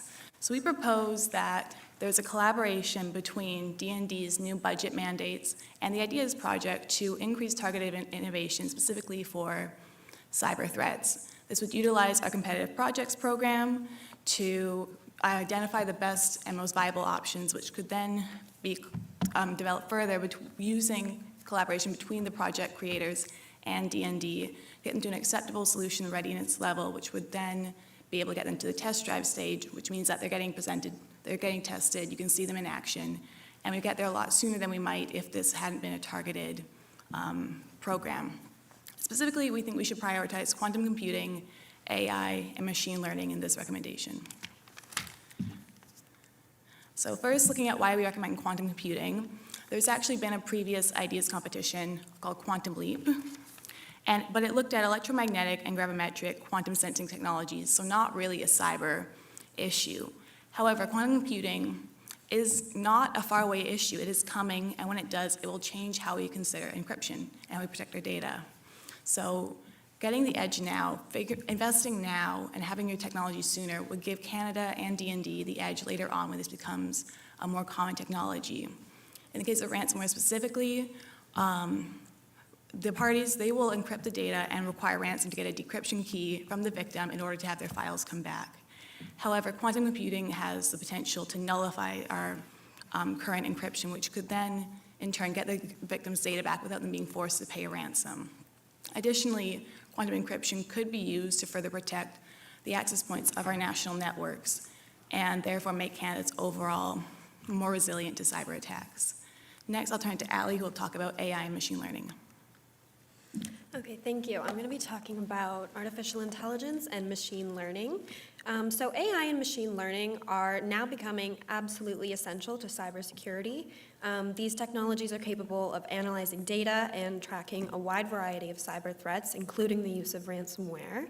The reason artificial intelligence is so important is because the proliferation of cyber threats and malware has exceeded the capabilities of traditional software. Attack methods are constantly evolving. Therefore, to defend against something that is unpredictable, we require intelligence that can grasp all the possibilities and find relationships that human analysts and our traditional security methods are incapable of. And while a ransomware attack is often regarded as an encryption process, solutions are often focused on finding a way to decrypt the files, which is what leads us to contemplating paying the ransom. But prior to this encryption of data is an actual network intrusion, and artificial intelligence can detect this network intrusion and block it before the encryption even begins. So, and under certain circumstances where AI does not detect the intrusion, it can also stop the encryption process and minimize the damage. Another aspect is that it allows for predictive intelligence, which can curate data on its own. It can sift through articles and news studies on cyber threats. So this can provide us with preventative strategies in the future, so as cyber criminals evolve, as does artificial intelligence. AI-based cybersecurity provides the latest knowledge of global and industry-specific dangers, and with this knowledge, we can prioritize which attacks, when attacks are going to occur, on which systems, and how we can deal with it.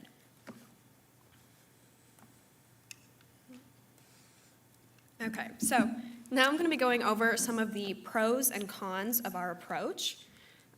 So first of all, our proposal provides opportunities for international collaboration with our allies and groups such as NATO at a later date to learn from previous attacks, establish new international norms and standards, and ensure a strong and coordinated global response to our ongoing cyber challenges.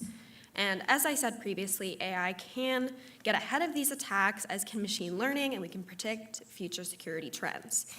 And quantum innovation will allow us to get ahead of other actors, and investing in this now and prioritizing it now will advance Canada's position on quantum science and technology and overall Canada's defense in the future.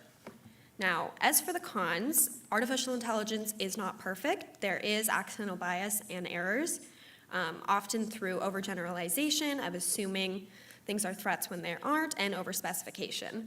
So machine learning also requires an attack to learn and prevent attacks in the future. So it's not until an attempt is made that machine learning can really begin and we can really reap the benefits of that. And additionally, something to consider is that cyber criminals do have access to this technology as well and can use it to their advantage. However, we believe this gives us all the more reason to get a hold of this technology now. And while quantum can become increasingly complicated, we believe the pros of our proposal substantially outweigh the cons. Okay, so just to review everything we discussed, first of all, we believe Canada should not pay the ransom. Additionally, Canada should take a whole of government response to the attack, and D&D can help deter future attacks by supporting the targeted innovation of quantum computing, artificial intelligence, and machine learning. Thank you very much.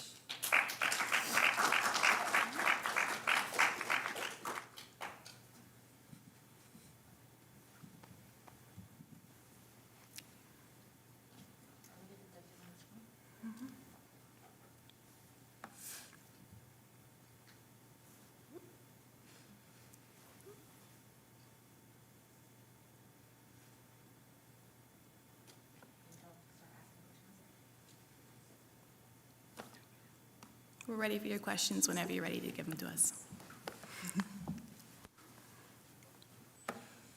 Okay, hello, this is Martin from CSE. Thanks a lot for your presentation. It was really good. So my question is about your proposal to invest into quantum computing to hopefully one day decrypt the ransomware. So of course, assuming this is a symmetric key encryption that is used to encrypt during ransomware, in your estimation, when do you think the quantum computing technology will be mature enough to achieve this decryption on an horizon of many years? And please try to estimate plus or minus 5 years. It's a great question. I will take a shot at that. As well, I would point out, I'm not a computer scientist. I'm political science, so this is going to be a very policy-oriented guess. I think if we do go about this using ideas and the new budget proposals, and I think it could be plus or minus 5 years, I think 2031 would be a safe bet. It's not ideal given that ransomware attacks are happening now, but we do have to take into account the need to make sure this is really good innovation, and also that we need solutions in the meantime, but we do think this is a good solution on the horizon. Thank you. Yeah, okay.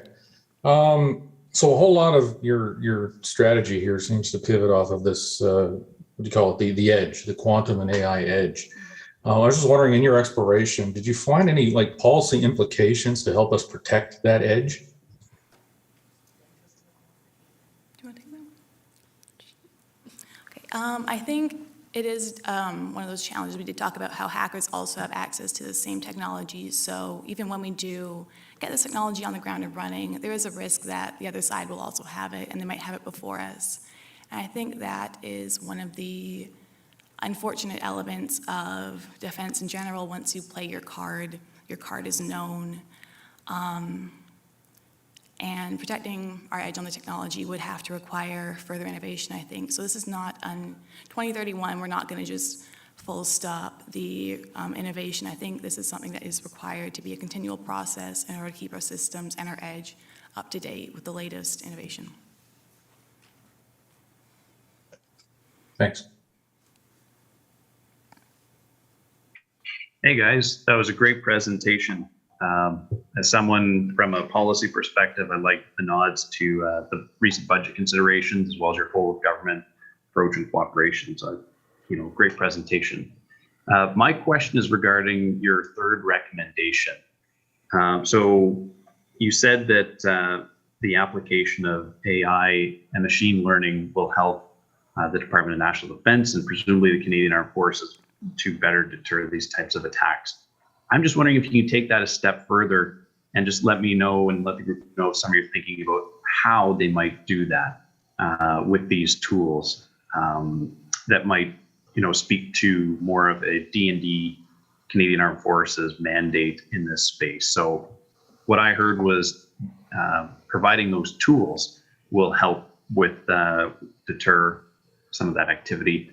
My question is, how would you imagine that is applied? Thanks.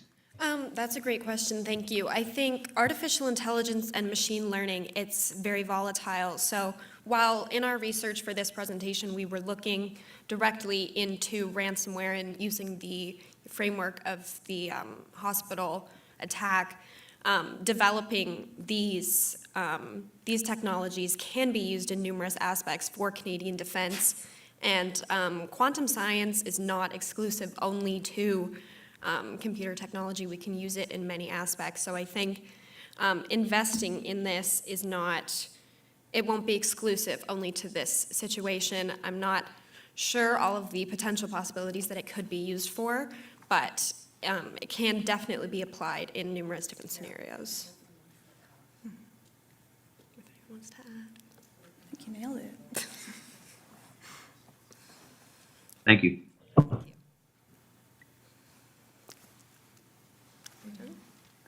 Thank you for your time. Thank you so much.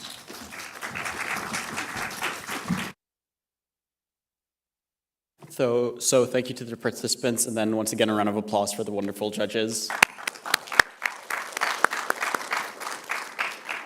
All right, so we'll now be going on an hour-long lunch break. So be back here by 3 for the final topic.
charges. So you guys convene here, it's fine, and just email me the rubric.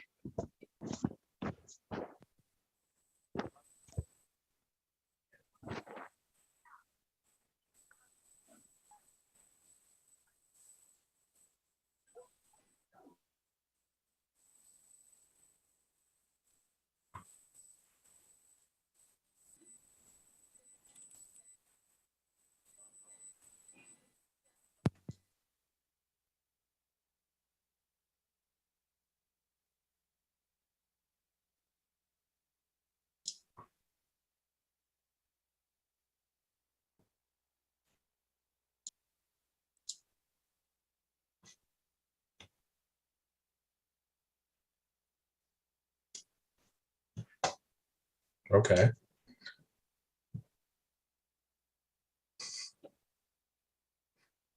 Can they hear us in the room right now? I can hear you. You're not on the. You're no longer on the stream, but you. We can hear you. The people that are in the Zoom chat. Okay, but does that include the main room? Because before we get into this, I mean, I don't want to be. Oh, you're the only ones in this room. The judges, the students are not in this room. Oh, okay. Okay. I can still see the room up there. Yeah, We can see a few people in the room. You see the feed. They don't actually have any visual on their end. You see them. Okay. Okay. And they can't hear us. Yeah. They cannot hear you. No.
Hello all and welcome back. Does my microphone work? I'll take that as a yes, cool. So welcome back, hope your lunch break was satiating. We have 2 more teams left to present for the final topic, which is a disinformation campaign during an electoral period. So the exact scenario given to the, before that, the judges, my bad. So the judges for this panel are J.C. Boucher, assistant professor at the School of Public Policy and at the Department of Political Science at the University of Calgary. He's currently Director of Research in Civil and Military Relations at the CDSN, which is funded by the Social Science and Humanities Council. Finally, he specializes in international relations with an emphasis on Canadian foreign and defense policies, international security, and methodology. The second and final judge for today is Rachel Babbins, who currently works in incident response, so cybersecurity, at, I believe, RBC or RBC, and previously held positions in threat intelligence. In 2019, she received an MA in Russian Studies from the University of Toronto, where she also did a thesis on Russian disinformation targeting NATO's Enhanced Forward Presence mission in the Baltics. In 2021, she founded the Emerging Leaders in Canadian Security, ELCS, an organization focused on resourcing, connecting, and unifying Canada's next generation of security practitioners, ultimately working to build a more diverse and skilled, secure Canada. So now to the exact scenario given to the participants. It is the 2025 federal election. The CBC, CTV, and National Post report that there has been an increase in the spread of political memes and reports condemning an alleged 15% petroleum tax, which is in quotes, by the way, a hike by the government. Further stories condemn the current government's environmental goals as being unattainable and unfairly targeting hardworking Canadians. Upon further investigation, it is discovered that Russian-hacked trolls have been spreading this information on Twitter, Facebook, Telegram, and Parler. So the participants here have been tasked with tackling that. I'll leave the floor to you. All right, so first of all, I'd like to thank Carleton University and everybody else who helped organize this fantastic conference. We are going to be talking about disinformation as it pertains to Canada and its electoral structure. One back. Yeah. Okay, so disinformation is a pretty highly contested concept, and it's been defined differently within different contexts, both geopolitical and historical. The way that we defined it, especially as it pertains to Canada, is that Canada is a form of information which essentially misleads or misconstrues the events or information about current Canadian politics. And so Canada is currently and will likely continue to be victim to coordinated online disinformation campaign by foreign adversaries. Consequently, the 2025 federal election is expected to see large amounts of online disinformation created by countries like Russia and China. It is therefore imperative that the Canadian government develops a comprehensive response to online disinformation. And so we've essentially identified 3 primary effects of foreign disinformation campaigns within Canada. The first being undermining Canadian democracy, and so that is Canada's electoral institutions and mechanisms in the way that it alters the manner in which constituents and voters tend to react to politicians and tend to cast their votes. The second is a reduction in institutional trust. Institutions here means both private corporations, public sector institutions, as well as generally the kind of norms that regulate Canadian society. And then our the final point that we've identified for a main effect of a foreign disinformation campaign in Canada is inciting increased polarization. So the exacerbation of polarization is something that we've seen on the rise across North America over the past few years, and is something that not only contributes to these other 2 factors of undermining democracy and reducing institutional trust, but also tears at the social fabric of our nation. So our policy takes a broad, multi-stakeholder, long-term approach to tackling disinformation as an issue. We don't believe that it's sufficient to just try to, for example, fact-check disinformation as it comes up. So we have taken a 5-step approach that centers around detection, attribution, foreign response, domestic response, and inoculation. You will also see on each slide that there is a combination of immediate actions and sustainable initiatives. Immediate actions are denoted by the orange text, sustainable initiatives are denoted by the green text, and this is just to really emphasize the fact that disinformation is not just a one-moment threat. This is a long-term issue that's going to involve many stakeholder involvement, and it's going to require long-term initiatives as well as immediate responses. On each slide, you will see 3 columns. The first column gives our kind of specific policy suggestion. The middle column suggests who we believe would be most responsible for carrying out that policy. And the third column describes the specific value of that policy. Yeah, so although Canada has begun to counter disinformation, particularly regarding Russia, it has been limited. Efforts to detect disinformation appear to be reliant on other alliances, such as NATO, G7, the Media Freedom Coalition, and the Freedom Online Coalition. We believe that Canada should take a more proactive approach to detection by building its own disinformation detection capabilities, while collaborating with platforms, academia, and intelligence agencies to maximize how much disinformation is identified. This collaboration will aim for a culture of data transparency through open data access among the various stakeholders, which will allow for the creation of a Canadian market for online detection amidst the already strong Canadian AI market, reducing Canada's reliance on other countries for tech, and also ensuring that the burden of misinformation detection is not left solely on, large monopolizing platforms. Next slide, please. And so attribution is super important. Attribution is key to identifying who is responsible for spreading disinformation. Collaboration among security alliances, intelligence services, and platforms will help us identify where disinformation is coming from, who is spreading it, and most importantly, why. The key is to foster holistic collaboration between Canadian intelligence and security institutions, perhaps establishing an umbrella organization to oversee complex national security threats like disinformation. By drawing upon the various specialities of these organizations, Canada can more effectively identify the nature of this threat. Collaboration will also foster a culture of multi-stakeholder data transparency, enabling long-term public-private collaboration that will protect us against future digital security issues. Super important when it comes to the large kind of multifaceted side of the Canadian information ecosystem. So, yeah, next slide. So thank you. Building on the first step, now we have our following response, which is two-pronged. First, we have an immediate response, which we call active cyber defense. It's action aimed at disrupting the source of this information. We think the lead will be the Canadian Armed Forces, but also working in partnership with the CSC.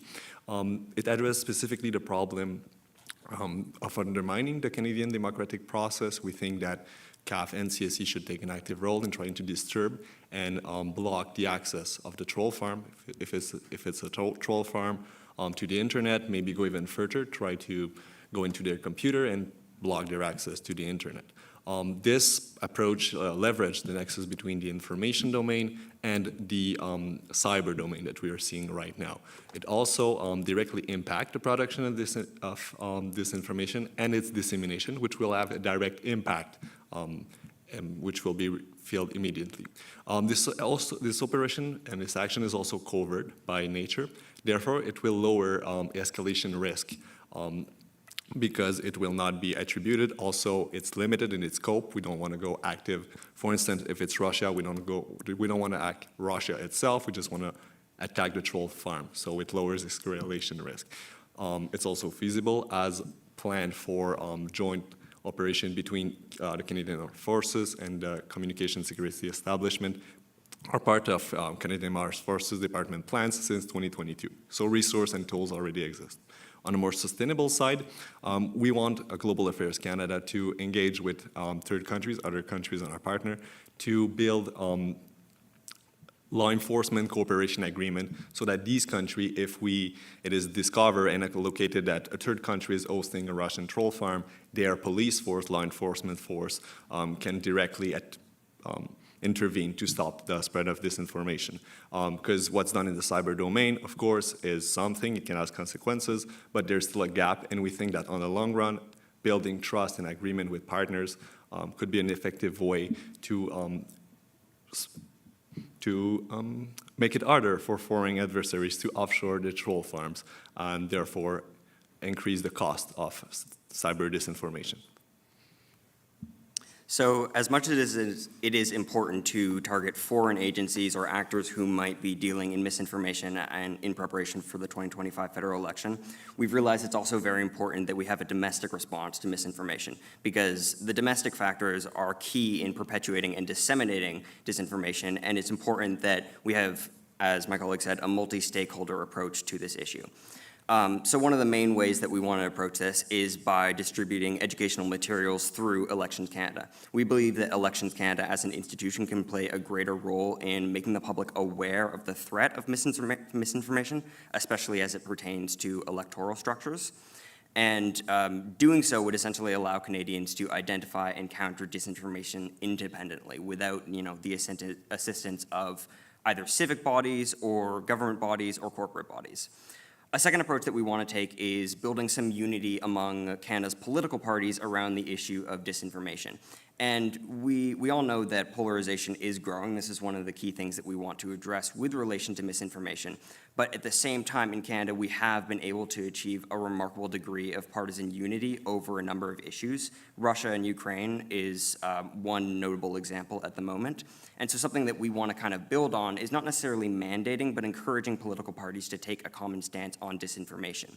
We acknowledge that disinformation does tend to aid certain parties more than others, again, especially in the context of the federal election that is upcoming. But that said, we believe it's important that all parties essentially make a statement on disinformation, discouraging it, and saying that voters need to be aware of it. And the way that we were thinking that this could be introduced is within the context of something like a debate where we ask a question on it. Now, a third thing that we wanted to discuss was introducing fiscal incentives for private platforms to combat disinformation. As you can see, there are a number of social media platforms that are crucial in disseminating misinformation, and we would not be able to tackle this issue without some kind of collaboration with them.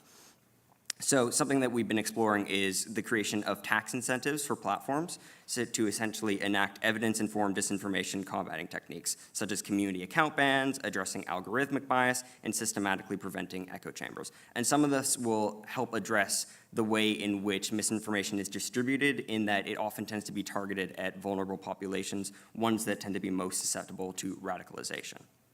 And so another short-term policy change that we would like to see introduced, again, in preparation for the 2025 federal elections, is distributing educational materials through Elections Canada and through a number of other agencies. And something that we are going to discuss in the longer term, but is important in this regard, is kind of fostering more collaboration between federal and provincial agencies, because we realize that education often resides under provincial jurisdiction, but we believe that it's important that if we're going to meaningfully address misinformation, we target it from a federal and provincial standpoint. So as my colleague discussed, a large part of our long-term initiative to counter disinformation is a national education initiative that would leverage federalism, federal connections with the provinces to hopefully increase curriculum for all Canadians about critical thinking, about proper citations, how to identify false information, for instance. We also propose an initiative that would support local news organizations in a greater way than the federal government is currently doing. We know that local newspapers, local radio, it's not a good time to be in that business.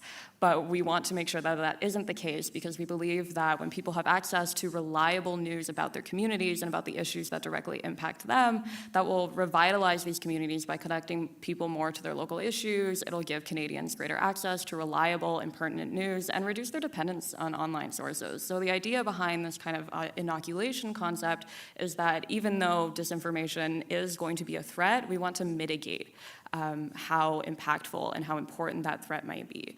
And we believe that local news is a very, very large part of that. We also suggest exploring the creation of an immigration pathway for tech workers, particularly from countries that are the source of this disinformation, as a way of kind of draining talent pools for these campaigns, while also enriching Canada's own technological ecosystem and improving improving our potential defenses against disinformation and hopefully bringing some more talent to Canada. And finally, we want to explore data ownership legislation. This would be similar to the EU's highly successful General Data Protection Regulation as a way of empowering Canadian consumers to own their data and understand how their data is used as a way of mitigating the role that automated platform recommendation algorithms have in inspiring polarization and in feeding people information that may be false.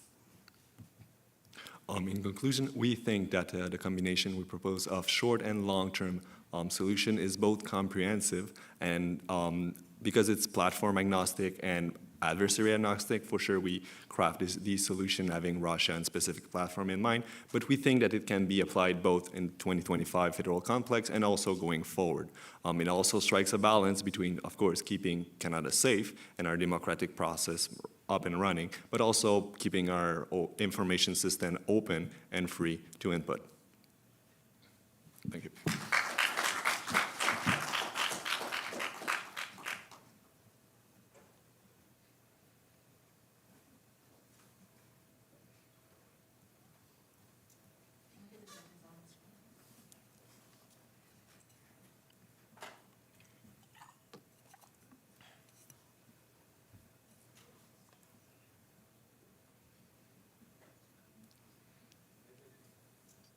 Do we jump in with questions at this point?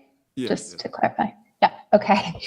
Okay, I can start off with a question. Can you take me through the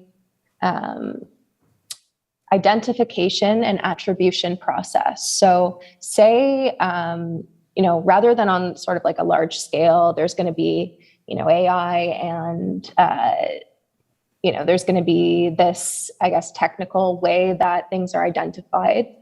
Let's say there's one news story, it comes out, it's circulated on social media, the moms are sharing it on Facebook kind of thing. How is it flagged? And how do you, through your process, at a high level, figure out that that is coming specifically from a certain country or group? Yeah, I think I can take this. So there's a variety of techniques for this kind of detection. There's natural language processing techniques, which focus on the actual content of the information. There's also network-based techniques, which are great because they're multilingual. They don't depend on the actual content. They just rely on a particular signature in which disinformation is commonly shared. So structurally, techniques would be decided upon by, intelligence, private, academia collaboration. At that point, as far as attribution is concerned, there would be kind of public-private collaboration to kind of gain mutual access to network data, to data tracing throughout the networks. Like these kind of misinformation attacks will be coming from, specific IP sources. So it should be a fairly recognizable signature as far as detection that way is confirmed. But that really relies on access to, cloud providers' networks.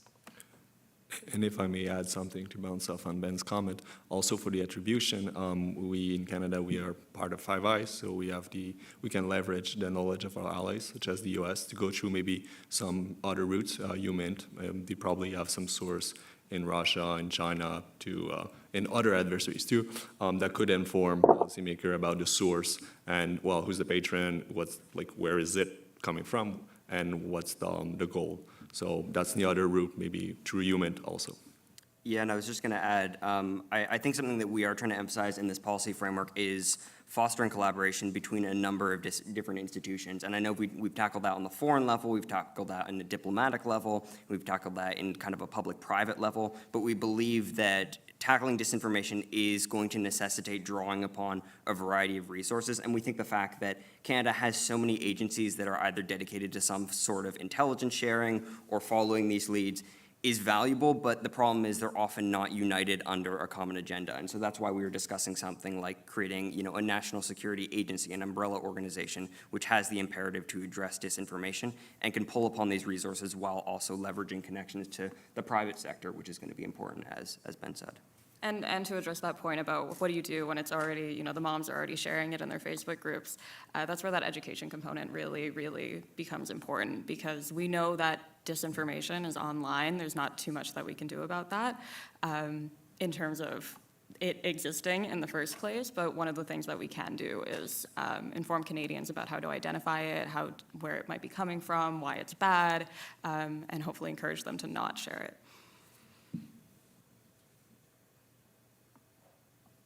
Okay, so I'll try to pull still on this. So on attribution, two things. So on one hand, what do you do when it's not foreign state actors, but just foreign groups or citizens or news organizations or political parties? So the state attribution is weird and different. That's the first part. The second part, what do you do if it's in your allies? If it's in countries that you are actually not thinking that they're part of the problem, right? It's easy to kind of go after Russia and after China for state farms. What do you do if it comes from the US, from the Republican Party, from the French right groups? Do you knock them down with cyber attacks? So I think I'll just stop there. So I want to see where this goes, because I think it's one of the major point that you try to convince here, or us, on that one. Yeah, and I think it's a really good point. Now, when we were kind of given the scenario and we were talking about it with various mentors and the organizers, we were informed to kind of focus on this sort of foreign advocacy angle. Our background information was primarily about Russia, China, Iran, and state-perpetrated disinformation campaigns. However, but you do have a point about how general this kind of threat is, right? It's not your conventional method of warfare. It's not even your conventional method of informational warfare. We're talking about disinformation as a very large, nuanced, global problem that can come from anywhere, and it can even come unknowingly. So that's sort of where the other stages of our policy come into play, because while we understand we can't necessarily target our responses to the Republican Party, for instance, or even just private groups, or even just individuals, clubs, teenagers who think that it's funny, the legal backing and the justification for really heavily targeting these groups, it's lacking compared to a state actor. However, the other elements of the policy about inoculation, about making sure that people can recognize disinformation, that they know not to spread it, that they know where it comes from, and why it's important that they don't spread it, that's where that comes into play. It becomes a very individual-centric type of response in that sense, but at the end of the day, a lot of the policy is about trying to mitigate the effect that disinformation can have. There's only so much that we can do to prevent it from coming in. The goal is to prevent a large-scale effect of disinformation. We don't want it to sway an election. We just kind of want it to be there and we can laugh at it, And I'll add to that, actually, as much as, public cloud providers in Canada can have disinformation kind of coming onto their servers from foreign computers, they can equally be, sources, kind of hosts for disinformation campaigns. We've seen that happen in the US. So I think, again, that private-public collaboration would mean that, coming up with data security standards for recognizing when cloud infrastructure is used to host these kind of campaigns is super important. Yeah, and I think something finally, just to round this off, I think we kind of want to acknowledge that we know that misinformation and disinformation is highly decentralized, and a lot of the time it isn't going to come from necessarily state actors. And so something that we kind of discuss, especially with relation to allied nations, whether it's Sweden or Switzerland or the US or whatever, is kind of building connections, bilateral connections with other countries, so that we can kind of leverage their state agencies to target troll farms in foreign countries. And, I think something that we kind of discussed with relation to this is the idea of torrenting, and the fact that it's very difficult to shut down torrenting because the source code can essentially be replicated very, very easily, right? And so one methodology of approaching that, which pertains not only to torrenting, but to disinformation, is, yes, working with intelligence agencies in other countries and employing them essentially to target those that are, sending disinformation either on a global scale or specifically to Canada. Because arguably, if it's not coming from state actors and it's with allied nations, that may even make it easier for us to kind of shut down some of those networks. Just a quick follow-up. I've heard, cloud providers be called out specifically as, a target/source here. What is so specific or special about cloud, specifically as a part of your solution here? Yeah, so most social media platforms which are where misinformation is being propagated are hosted on cloud providers, AWS, Google Cloud. Most of these kind of large-scale social media platforms exist on the cloud now. So it in a sense helps that there is one centralized place in terms of hardware to look. Obviously, there is a layer of kind of social media providers are where you would look for the content. Cloud providers are where you look for the kind of network traffic that suggests that disinformation campaigns are ongoing. Okay. I have another question completely unrelated to the attribution piece, but I don't know if there were more questions on attribution, or I should just jump right in. Go right in? Okay. So curious, you said part of your solution was, speaking to local newspapers and media, putting together a strategy on disinformation, putting information out there about, what is, especially around elections, what is factual, what is not. Are you worried about getting targeted yourselves, that you yourselves are spreading disinformation and influencing local media with a specific message? And if so, how would you counter that? That's an interesting question. So first, I'm going to delineate the local news initiative from the education initiative. So we don't want we've talked about this a lot when we were putting together the policy. We don't want the federal government to become a ministry of truth. We don't want the government to control what information Canadians can see. We just want to make sure that we give Canadians the tools that they need to access reliable information, have reliable information about their elections, and can identify threats and people trying to manipulate them when that does happen. So the idea behind the local news initiative is that by launching a federal government program that specifically funds existing local newspapers that have managed to survive, or even revitalizing local newspapers in communities that no longer have them, or even local news radio, for instance, that people are going to become less reliant on online sources for information. They're going to be able to access reliable, good quality journalism within their communities about the issues that are relevant to them. And this is specifically responding to disinformation regarding an election. So that's one part of it. So we wouldn't necessarily be telling local news organizations what to write. We just would assume that they would hire good journalists. And as well as on the education side of things, one of the reasons that we wanted Elections Canada to kind of take the lead on that, if possible, is because they're a nonpartisan organization. They're less likely to, well, hopefully, they're less likely to spread biased information that would support one specific party. And at the same time, the education, it wouldn't necessarily be about specific sources of information or specific content that is present in disinformation. We know that the background guide specifically referred to petrol and gas and everything. We don't really need Elections Canada to distribute information about gas. We just want Elections Canada to tell people, hey, this is how you recognize disinformation. Here are some basic critical thinking skills that you can apply when you see online information. Here are some questions you should ask when you read a news article. Who's sharing, who wrote it, who are they funded by?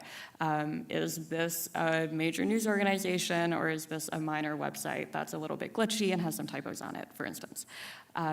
So that education initiative would have to be very carefully created, but we don't think that it would necessarily risk sharing disinformation on its own.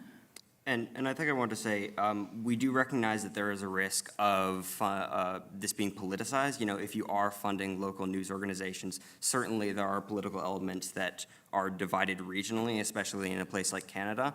But I think the way that we conducted this discussion and, you know, crafted this framework was kind of like a risk analysis and balancing different risks. And the current status of, you know, the Canadian media structure, which, you know, I think Sarah can speak a lot to, is increasingly an oligopoly by, you know, a few corporations, and the dominance of institutions like CBC over news on a nationwide basis. And ultimately, we do think that although there are risks of, you know, like I said, some political elements being introduced into the dissemination of media when we fund it at a local level, we still see it as a better solution than continuing to fund CBC as the primary or a leading news provider for Canadians across the country, especially when it pertains to localized forms of information and kind of, you know, reducing the emphasis on misinformation that can take forms that appeal to specific constituencies. Okay, I'll pull on this. So I think you guys are right to be careful and worried about the effect funding news, you know, the news media in Canada will have on people. My assumption would be that trust is a major issue, and if you increase funding, state funding to news organizations, then the level of trust in these organizations will go down and will push away people who will be more susceptible to misinformation. So in essence, trying to increase, you know, the quality of the information, or at least the quality of in the information space, are actually decreasing trust and pushing people away. And I think sometimes we kind of don't address this issue, and we have this kind of, you know, utopian view that if we increase the marketplace of ideas, it's just going to be better. But sometimes I don't think that works, and I'd like to see that argument fleshed out. But I have like a more specific question. What about news organizations in Canada that sow mis or disinformation? I'll pull, you know, the Rebel News. The Rebel News and all the data we collect shows that it's a major source of misinformation in Canada on all sorts of things, on anti-vaccination, on Russian information. It's all over the place. Do we legislate them? What do we do? Do we send money to them? Like, how do we regulate, or how do we make this work? And then the second part of this question, what do we do with foreign news organizations? You know, most Canadians listen to Fox News or to MSNBC or to BBC or to the Kiev Independent. What do we do with them? So we might end up with increasing the kind of domestic information space, but it doesn't really exist. It's like this international part. So what do we do then? So I want to hear your thoughts about that. JC, great question.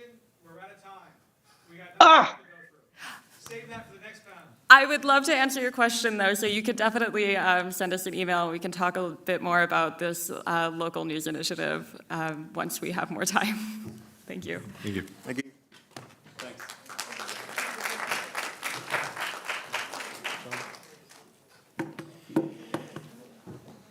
So my apologies. While the other team sets up, I'll actually introduce the team that just presented, because I forgot to. So, yep. Let's be 2 seconds. I could just do the.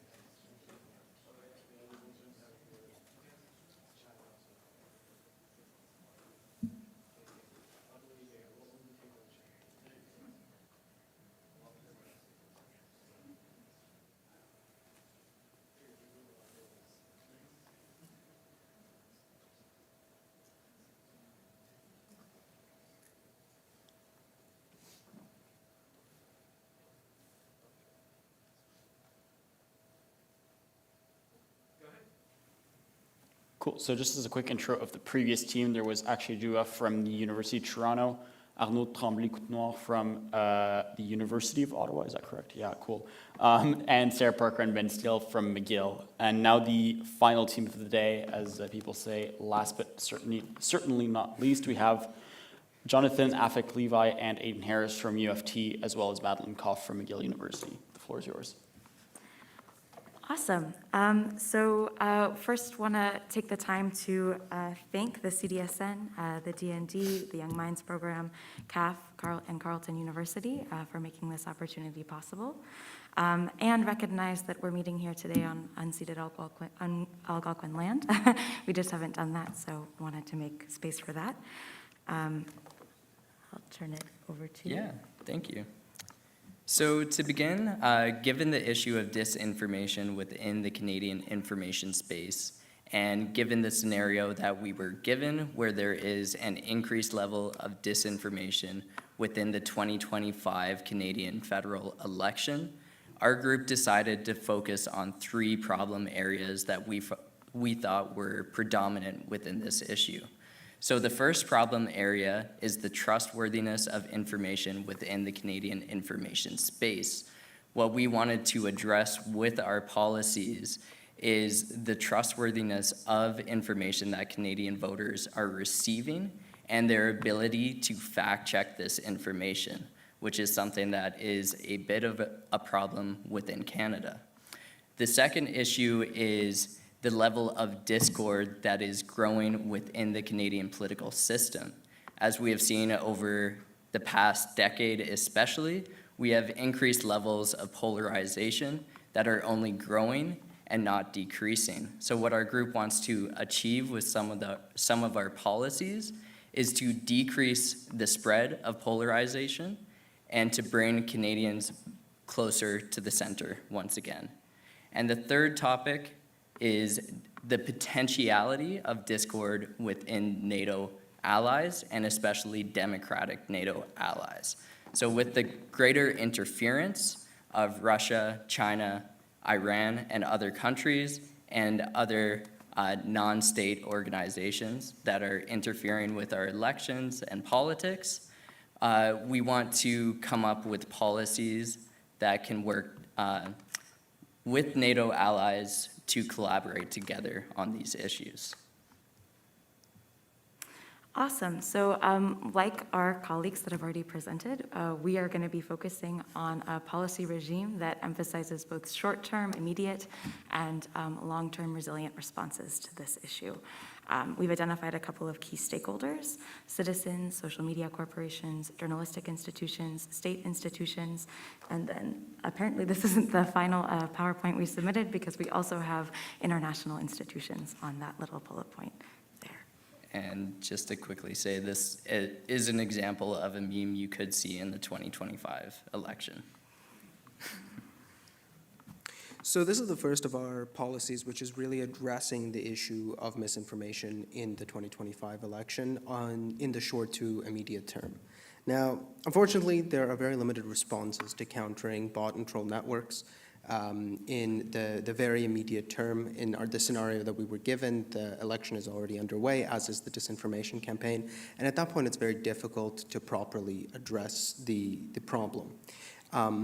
This is for many reasons, most notably that a lot of these networks of trolls and bots are based and hosted on foreign physical infrastructure and make legal solutions for this difficult, and covert solution for this demand coordination with NATO allies, and demand coordination with NATO allies even more so in light of the situation between Russia and Ukraine right now.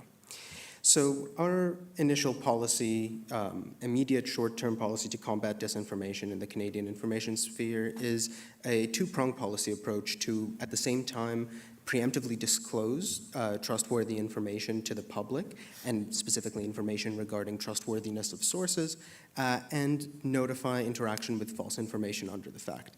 This entire system goes along the debunking and pre-bunking methodology to increase trust in public fact-checking and to increase trust in the information sources that people are engaging with on a daily basis. So if we can go on to the next slide. These are really the sort of quality of fact-checking solutions that we want to legislate, or we would suggest that the House of Commons legislates against social media corporations. So social media corporations should be held responsible for the problems that they're creating in the information space. They've very much polluted the information space for their own profit. They mine this information for their own profit, and we believe that as a group, they should be responsible for cleaning up the mess that they made. Now, obviously, this can't be left up solely to private domain, because then again, the information space will be polluted with the best interests of social media corporations. So really the goal of our policy is to establish a bar of quality rather, for the fact-checking solutions that these corporations implement. Our policy would demand that any social media corporation that operates within Canada implement a standalone fact-checking solution subject to approval by the House of Commons. Specifically, we were thinking that the Standing Committee on Access to Information, Privacy and Ethics would be the most relevant one for approving this sort of thing. Making this a public democratic process and putting the onus on social media corporations works to increase trust, so that consumers that use these applications know exactly what the process that applications are using to fact check is. More importantly, a lot of these applications already have fact-checking and content moderation solutions built into their applications, many big ones, and this has only grown more prevalent during COVID and the war in Ukraine. This would simply set a bar for what is necessary in order to become a legitimate fact-checking solution. The first mechanism that we think is absolutely necessary goes towards debunking. So one of the biggest problems that we run into with debunking information is debunking information takes time, and the longer time passes from when someone interacts with the information to when the information gets flagged as incorrect by whatever fact-checking solution, the less effective that the fact-checking becomes. We want, to increase the capacity for fact-checking as a whole, but more importantly, for people to be notified after the fact when they've interacted, commented, liked on posts, which were clearly and demonstrably false. The other side of this is the pre-bunking. So every sort of application which is capable of tagging posts of individual users as demonstrably false technically should have the same sort of capacity to track the record of that account, that poster, that site, to track the record and see exactly how often they have in recent time or over the entire existence of the account spread demonstrably false information. This increases the resilience of the Canadian consumers to be able to engage with this information and to be able to more accurately gauge the trustworthiness of the sources that they're interacting with. Now, one of the main differences I want to draw between these two mechanisms is while the first mechanism very much applies to all sorts of content that will need to go through some fact-checking, whether it is posted by the President of the United States or whether it's posted by your uncle, the second mechanism, the one that tracks the trustworthiness of people, is only going to be targeted at those who are most influential in the information space. This is very important because we don't want to single out individuals who happen to be caught in echo chambers or who happen to be caught in bad information or bad faith actor networks. Rather, we want to target those accounts, those sites, those pages which very clearly and directly harm the information space around them.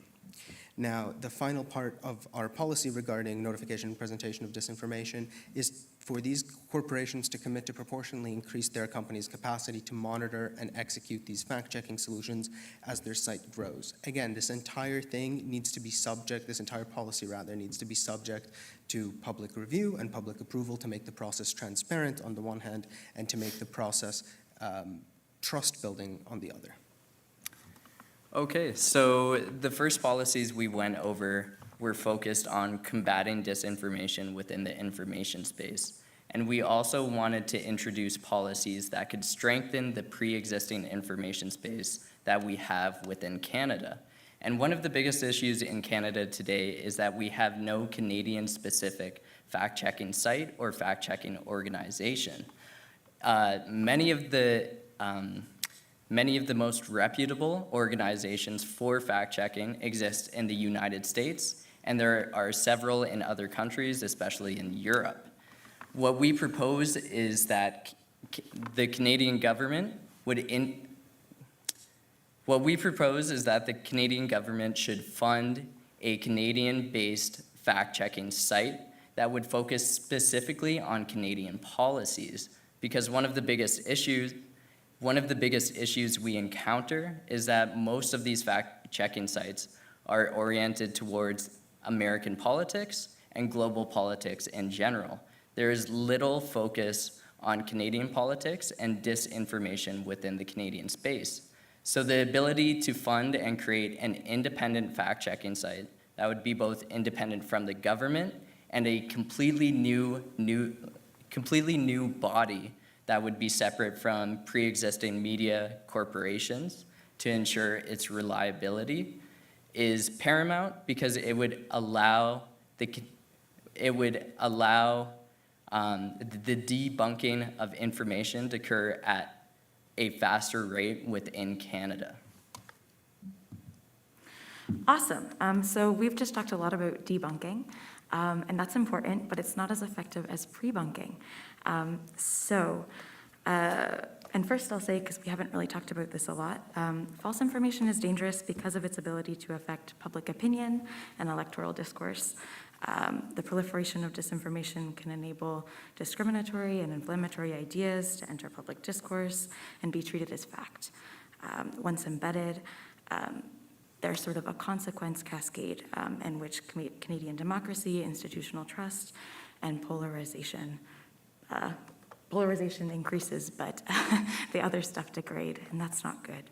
So we propose a media literacy national education initiative to preemptively build resistance against future exposure to false information, both disinformation as perpetuated by bad faith actors, like this case, Russian operatives, but also misinformation, so demonstrably false information that's spread by folks acting in good faith. We propose that we do this through information inoculation, also known as pre-bunking. So an example of this is Harmony Square. You can see from the screen there a screenshot of it, which draws on inoculation theory. This sort of functions as a psychological vaccine by exposing folks to weakened doses of common techniques used to disseminate political disinformation. This game in particular focuses on that during election periods. This is a long-term response to this issue.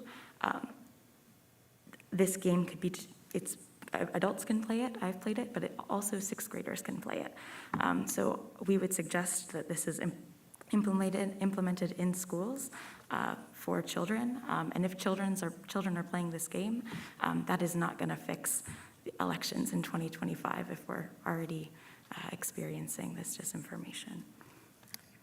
And so the following slide just shows it's a graph of the final results from this study, the Harmony Square study, and it shows an increase in the ability of participants to weed their way through disinformation.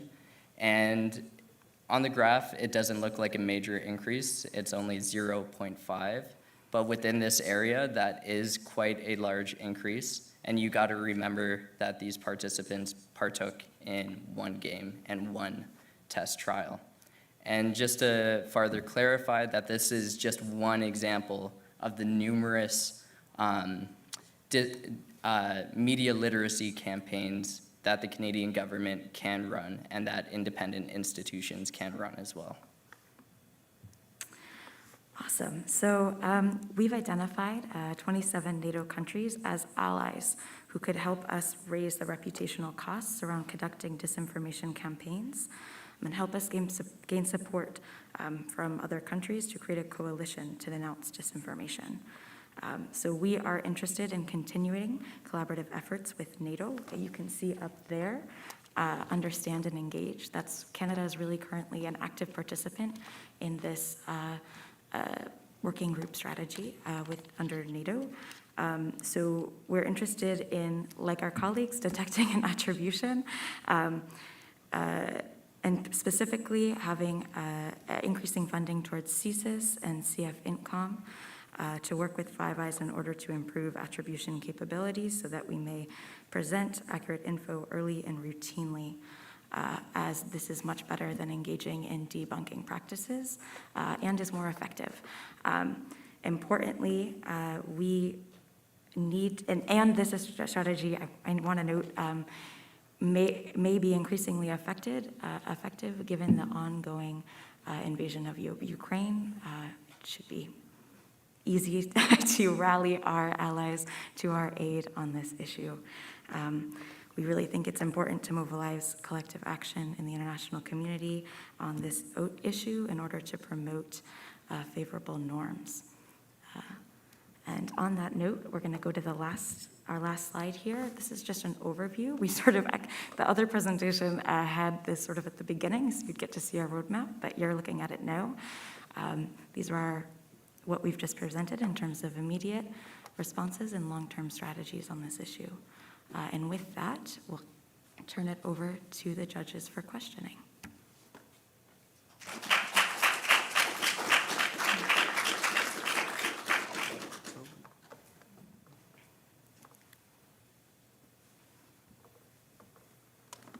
I'll start. All right, so question for you guys. So can you give me an example? So at the beginning, you were talking about, a policy where, social media organizations would be responsible for conducting their own sort of fact checking, and they'd have to have their own, and they'd have to have their own sort of ability, in-house ability to do that in order to be operational in Canada. Curious if you have specific thresholds in mind, like what would make, so you mentioned like, for instance, some social media companies already have fact-checking abilities.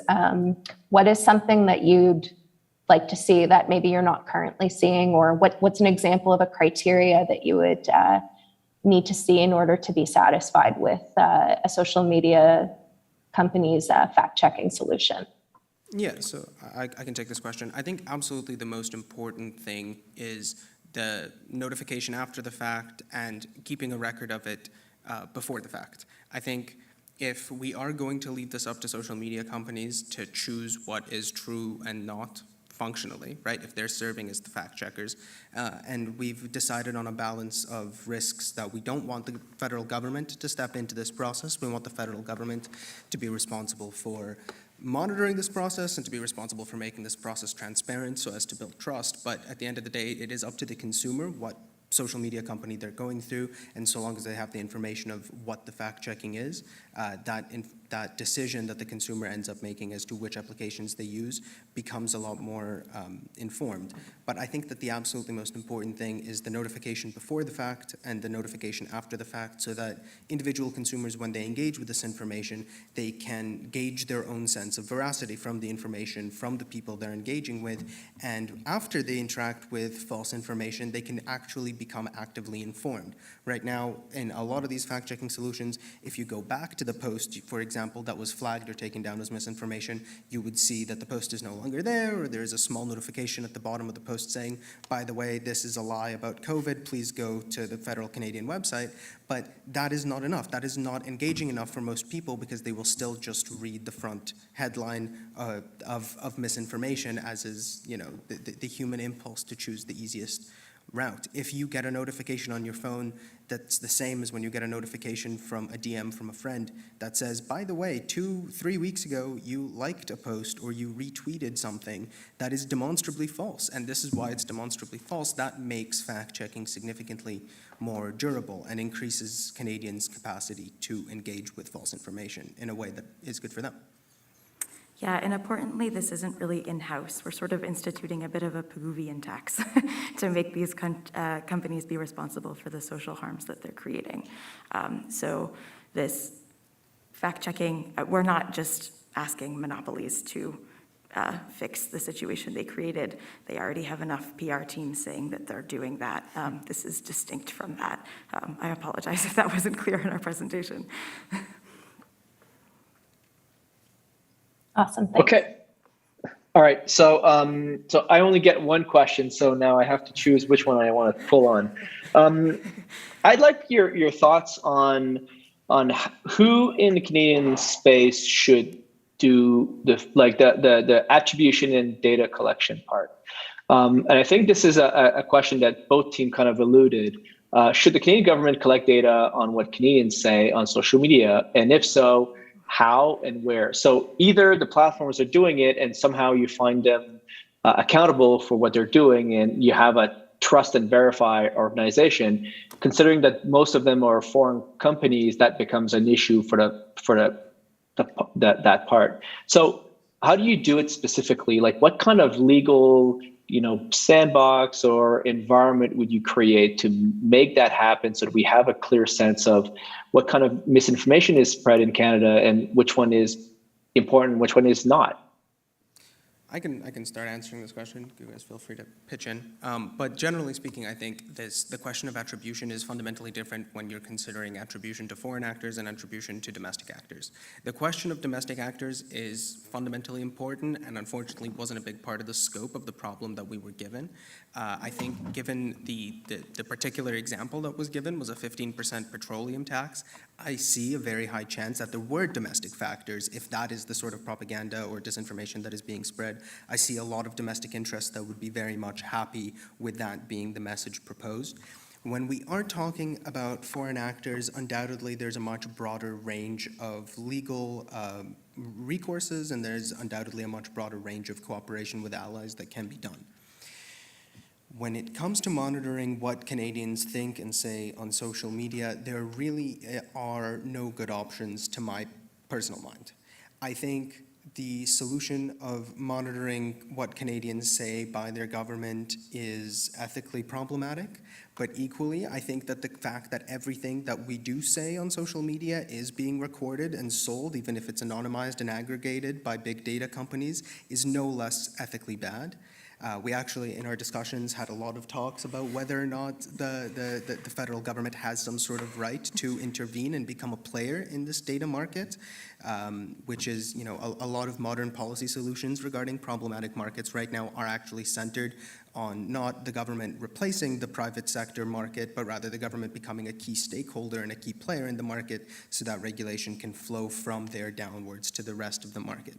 So really, when it comes to attributing disinformation that comes from domestic sources or domestic groups, monitoring is far less of an effective issue, an effective policy rather, and this is where, coupled with the creation of a Canadian-based fact-checking site and much increased funding and capacities for media literacy, this can be left up to individual Canadians, because at the end of the day, we don't want to get into freedom of speech and freedom of expression issues with the government actually regulating what you say on social media, or that having any sort of repercussions on you in the material space.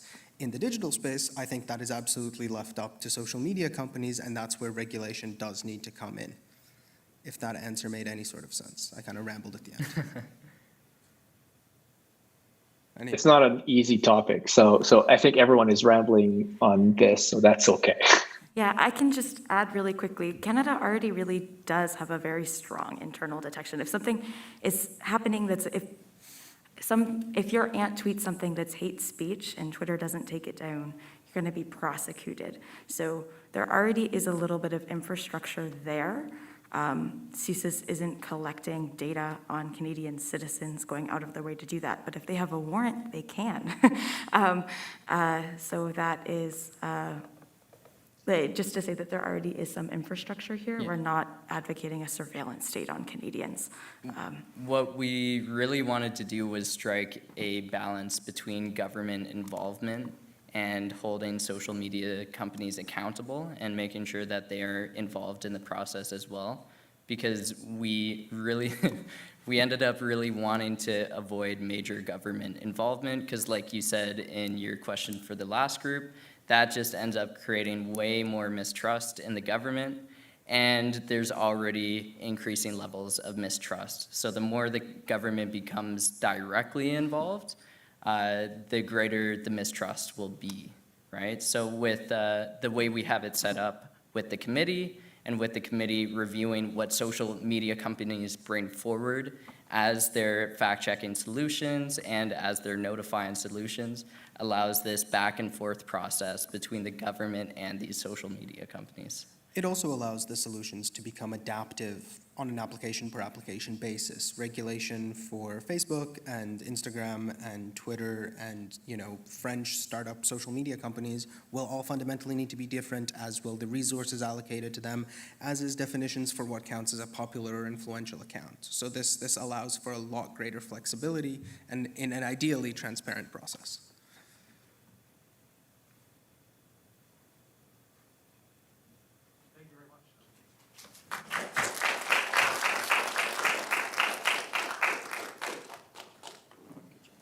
Cool, and then obviously a round of applause for our judges one last time.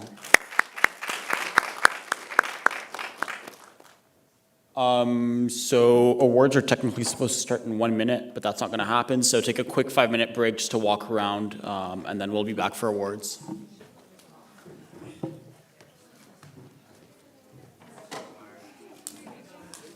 Just don't talk yet.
Hello? Oh, nice. Okay. Well, first of all, thank you all for like being here. I have rarely been this engaged in like my 5 years at university.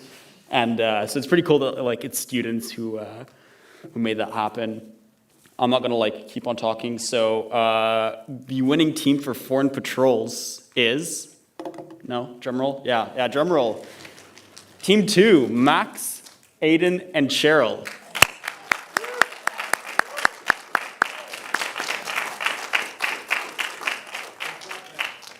Anybody know Cheryl? Yes. Oh, you have deep. No, right? Yours. And shake my hand. Shake hands. Shake hands. And now, turn around and. Actually, you got. Are we? Here in the middle. Do the whole. Where it's Oh, it's right there. Oh, okay, that makes sense. All right. Cool. Thank you. Oh, congrats.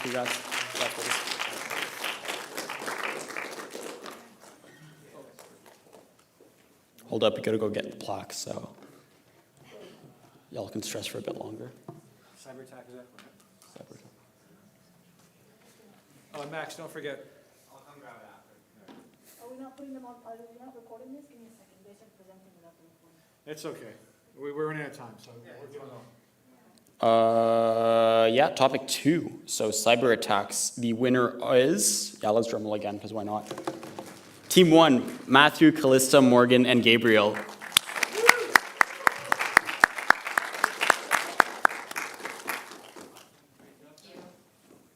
Congrats. Congratulations, well done. Excellent. All right. I'm not going to say it was rigged because Gabriel helped write the scenario. It was not rigged at all.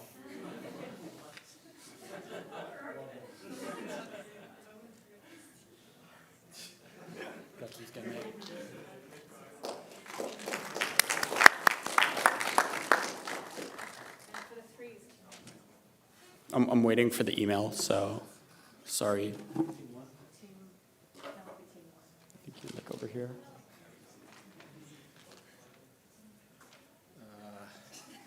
Yeah, team 1.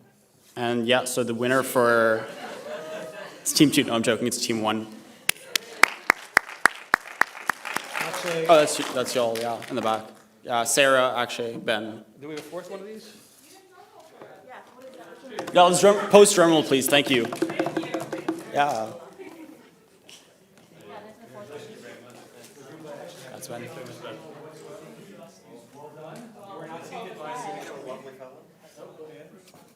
I'll shake your hand. Congrats. It's all good. Congrats. Well done. Thank you very much.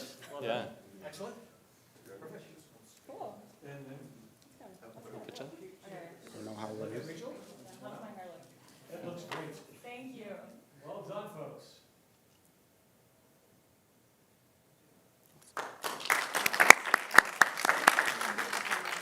Are you good up to you? I want to thank you all. This event was entirely Alex's idea. He did all the creative thinking and most of the legwork, and the other legwork was done by Kaha, Melissa, and Rachel. I'm just the spokesperson. And I want to thank the people from D&D who took this idea and said, hey, we want to have it at our house. And we'll help you find people to be our judges. And there are other people whose networking helped us get some other people involved. And so we owe everybody a great deal of gratitude. We're probably going to take this idea of his and run with it in the future, because I think it was really valuable for us to meet the next generation of folks who are going to be doing defense and security work in Canada. If you ever have any questions, if you ever need any networking, to find people within Canada or beyond to help you in your various ambitions, let us know. The CDSN is designed and aimed to help people research, connect, and amplify. And I'm looking at Melissa because that was her slogan. And so if you need help to connect to people, let us know. If you need help amplifying, let us know. I don't think you need help doing research because you demonstrated an instantaneous ability to suck in massive amounts of information and present it really clearly. And I just want to apologize to all the Arctic groups because I was a crappy advisor. You had much better advisors for the other two groups. So it turns out we don't have the ability to drop mines into the water. We're apparently against mines. I didn't know that. Anyway, you guys did a phenomenal job. And we really appreciate your energy and your enthusiasm. Spread the word, because we'll be recruiting folks for next year. Whether we can get somebody to be our front man or not, we'll see. But I enjoyed meeting you all, and let us know what happens to you. And if you're ever in Ottawa, look us up. So thank you very much. The only logistics left are catch the bus, and which should be outside and parked in a better place. And send your receipts to Kaha, and you will get reimbursed. The claimant forms have to get filled out first. Okay, so fill out that form if you haven't gotten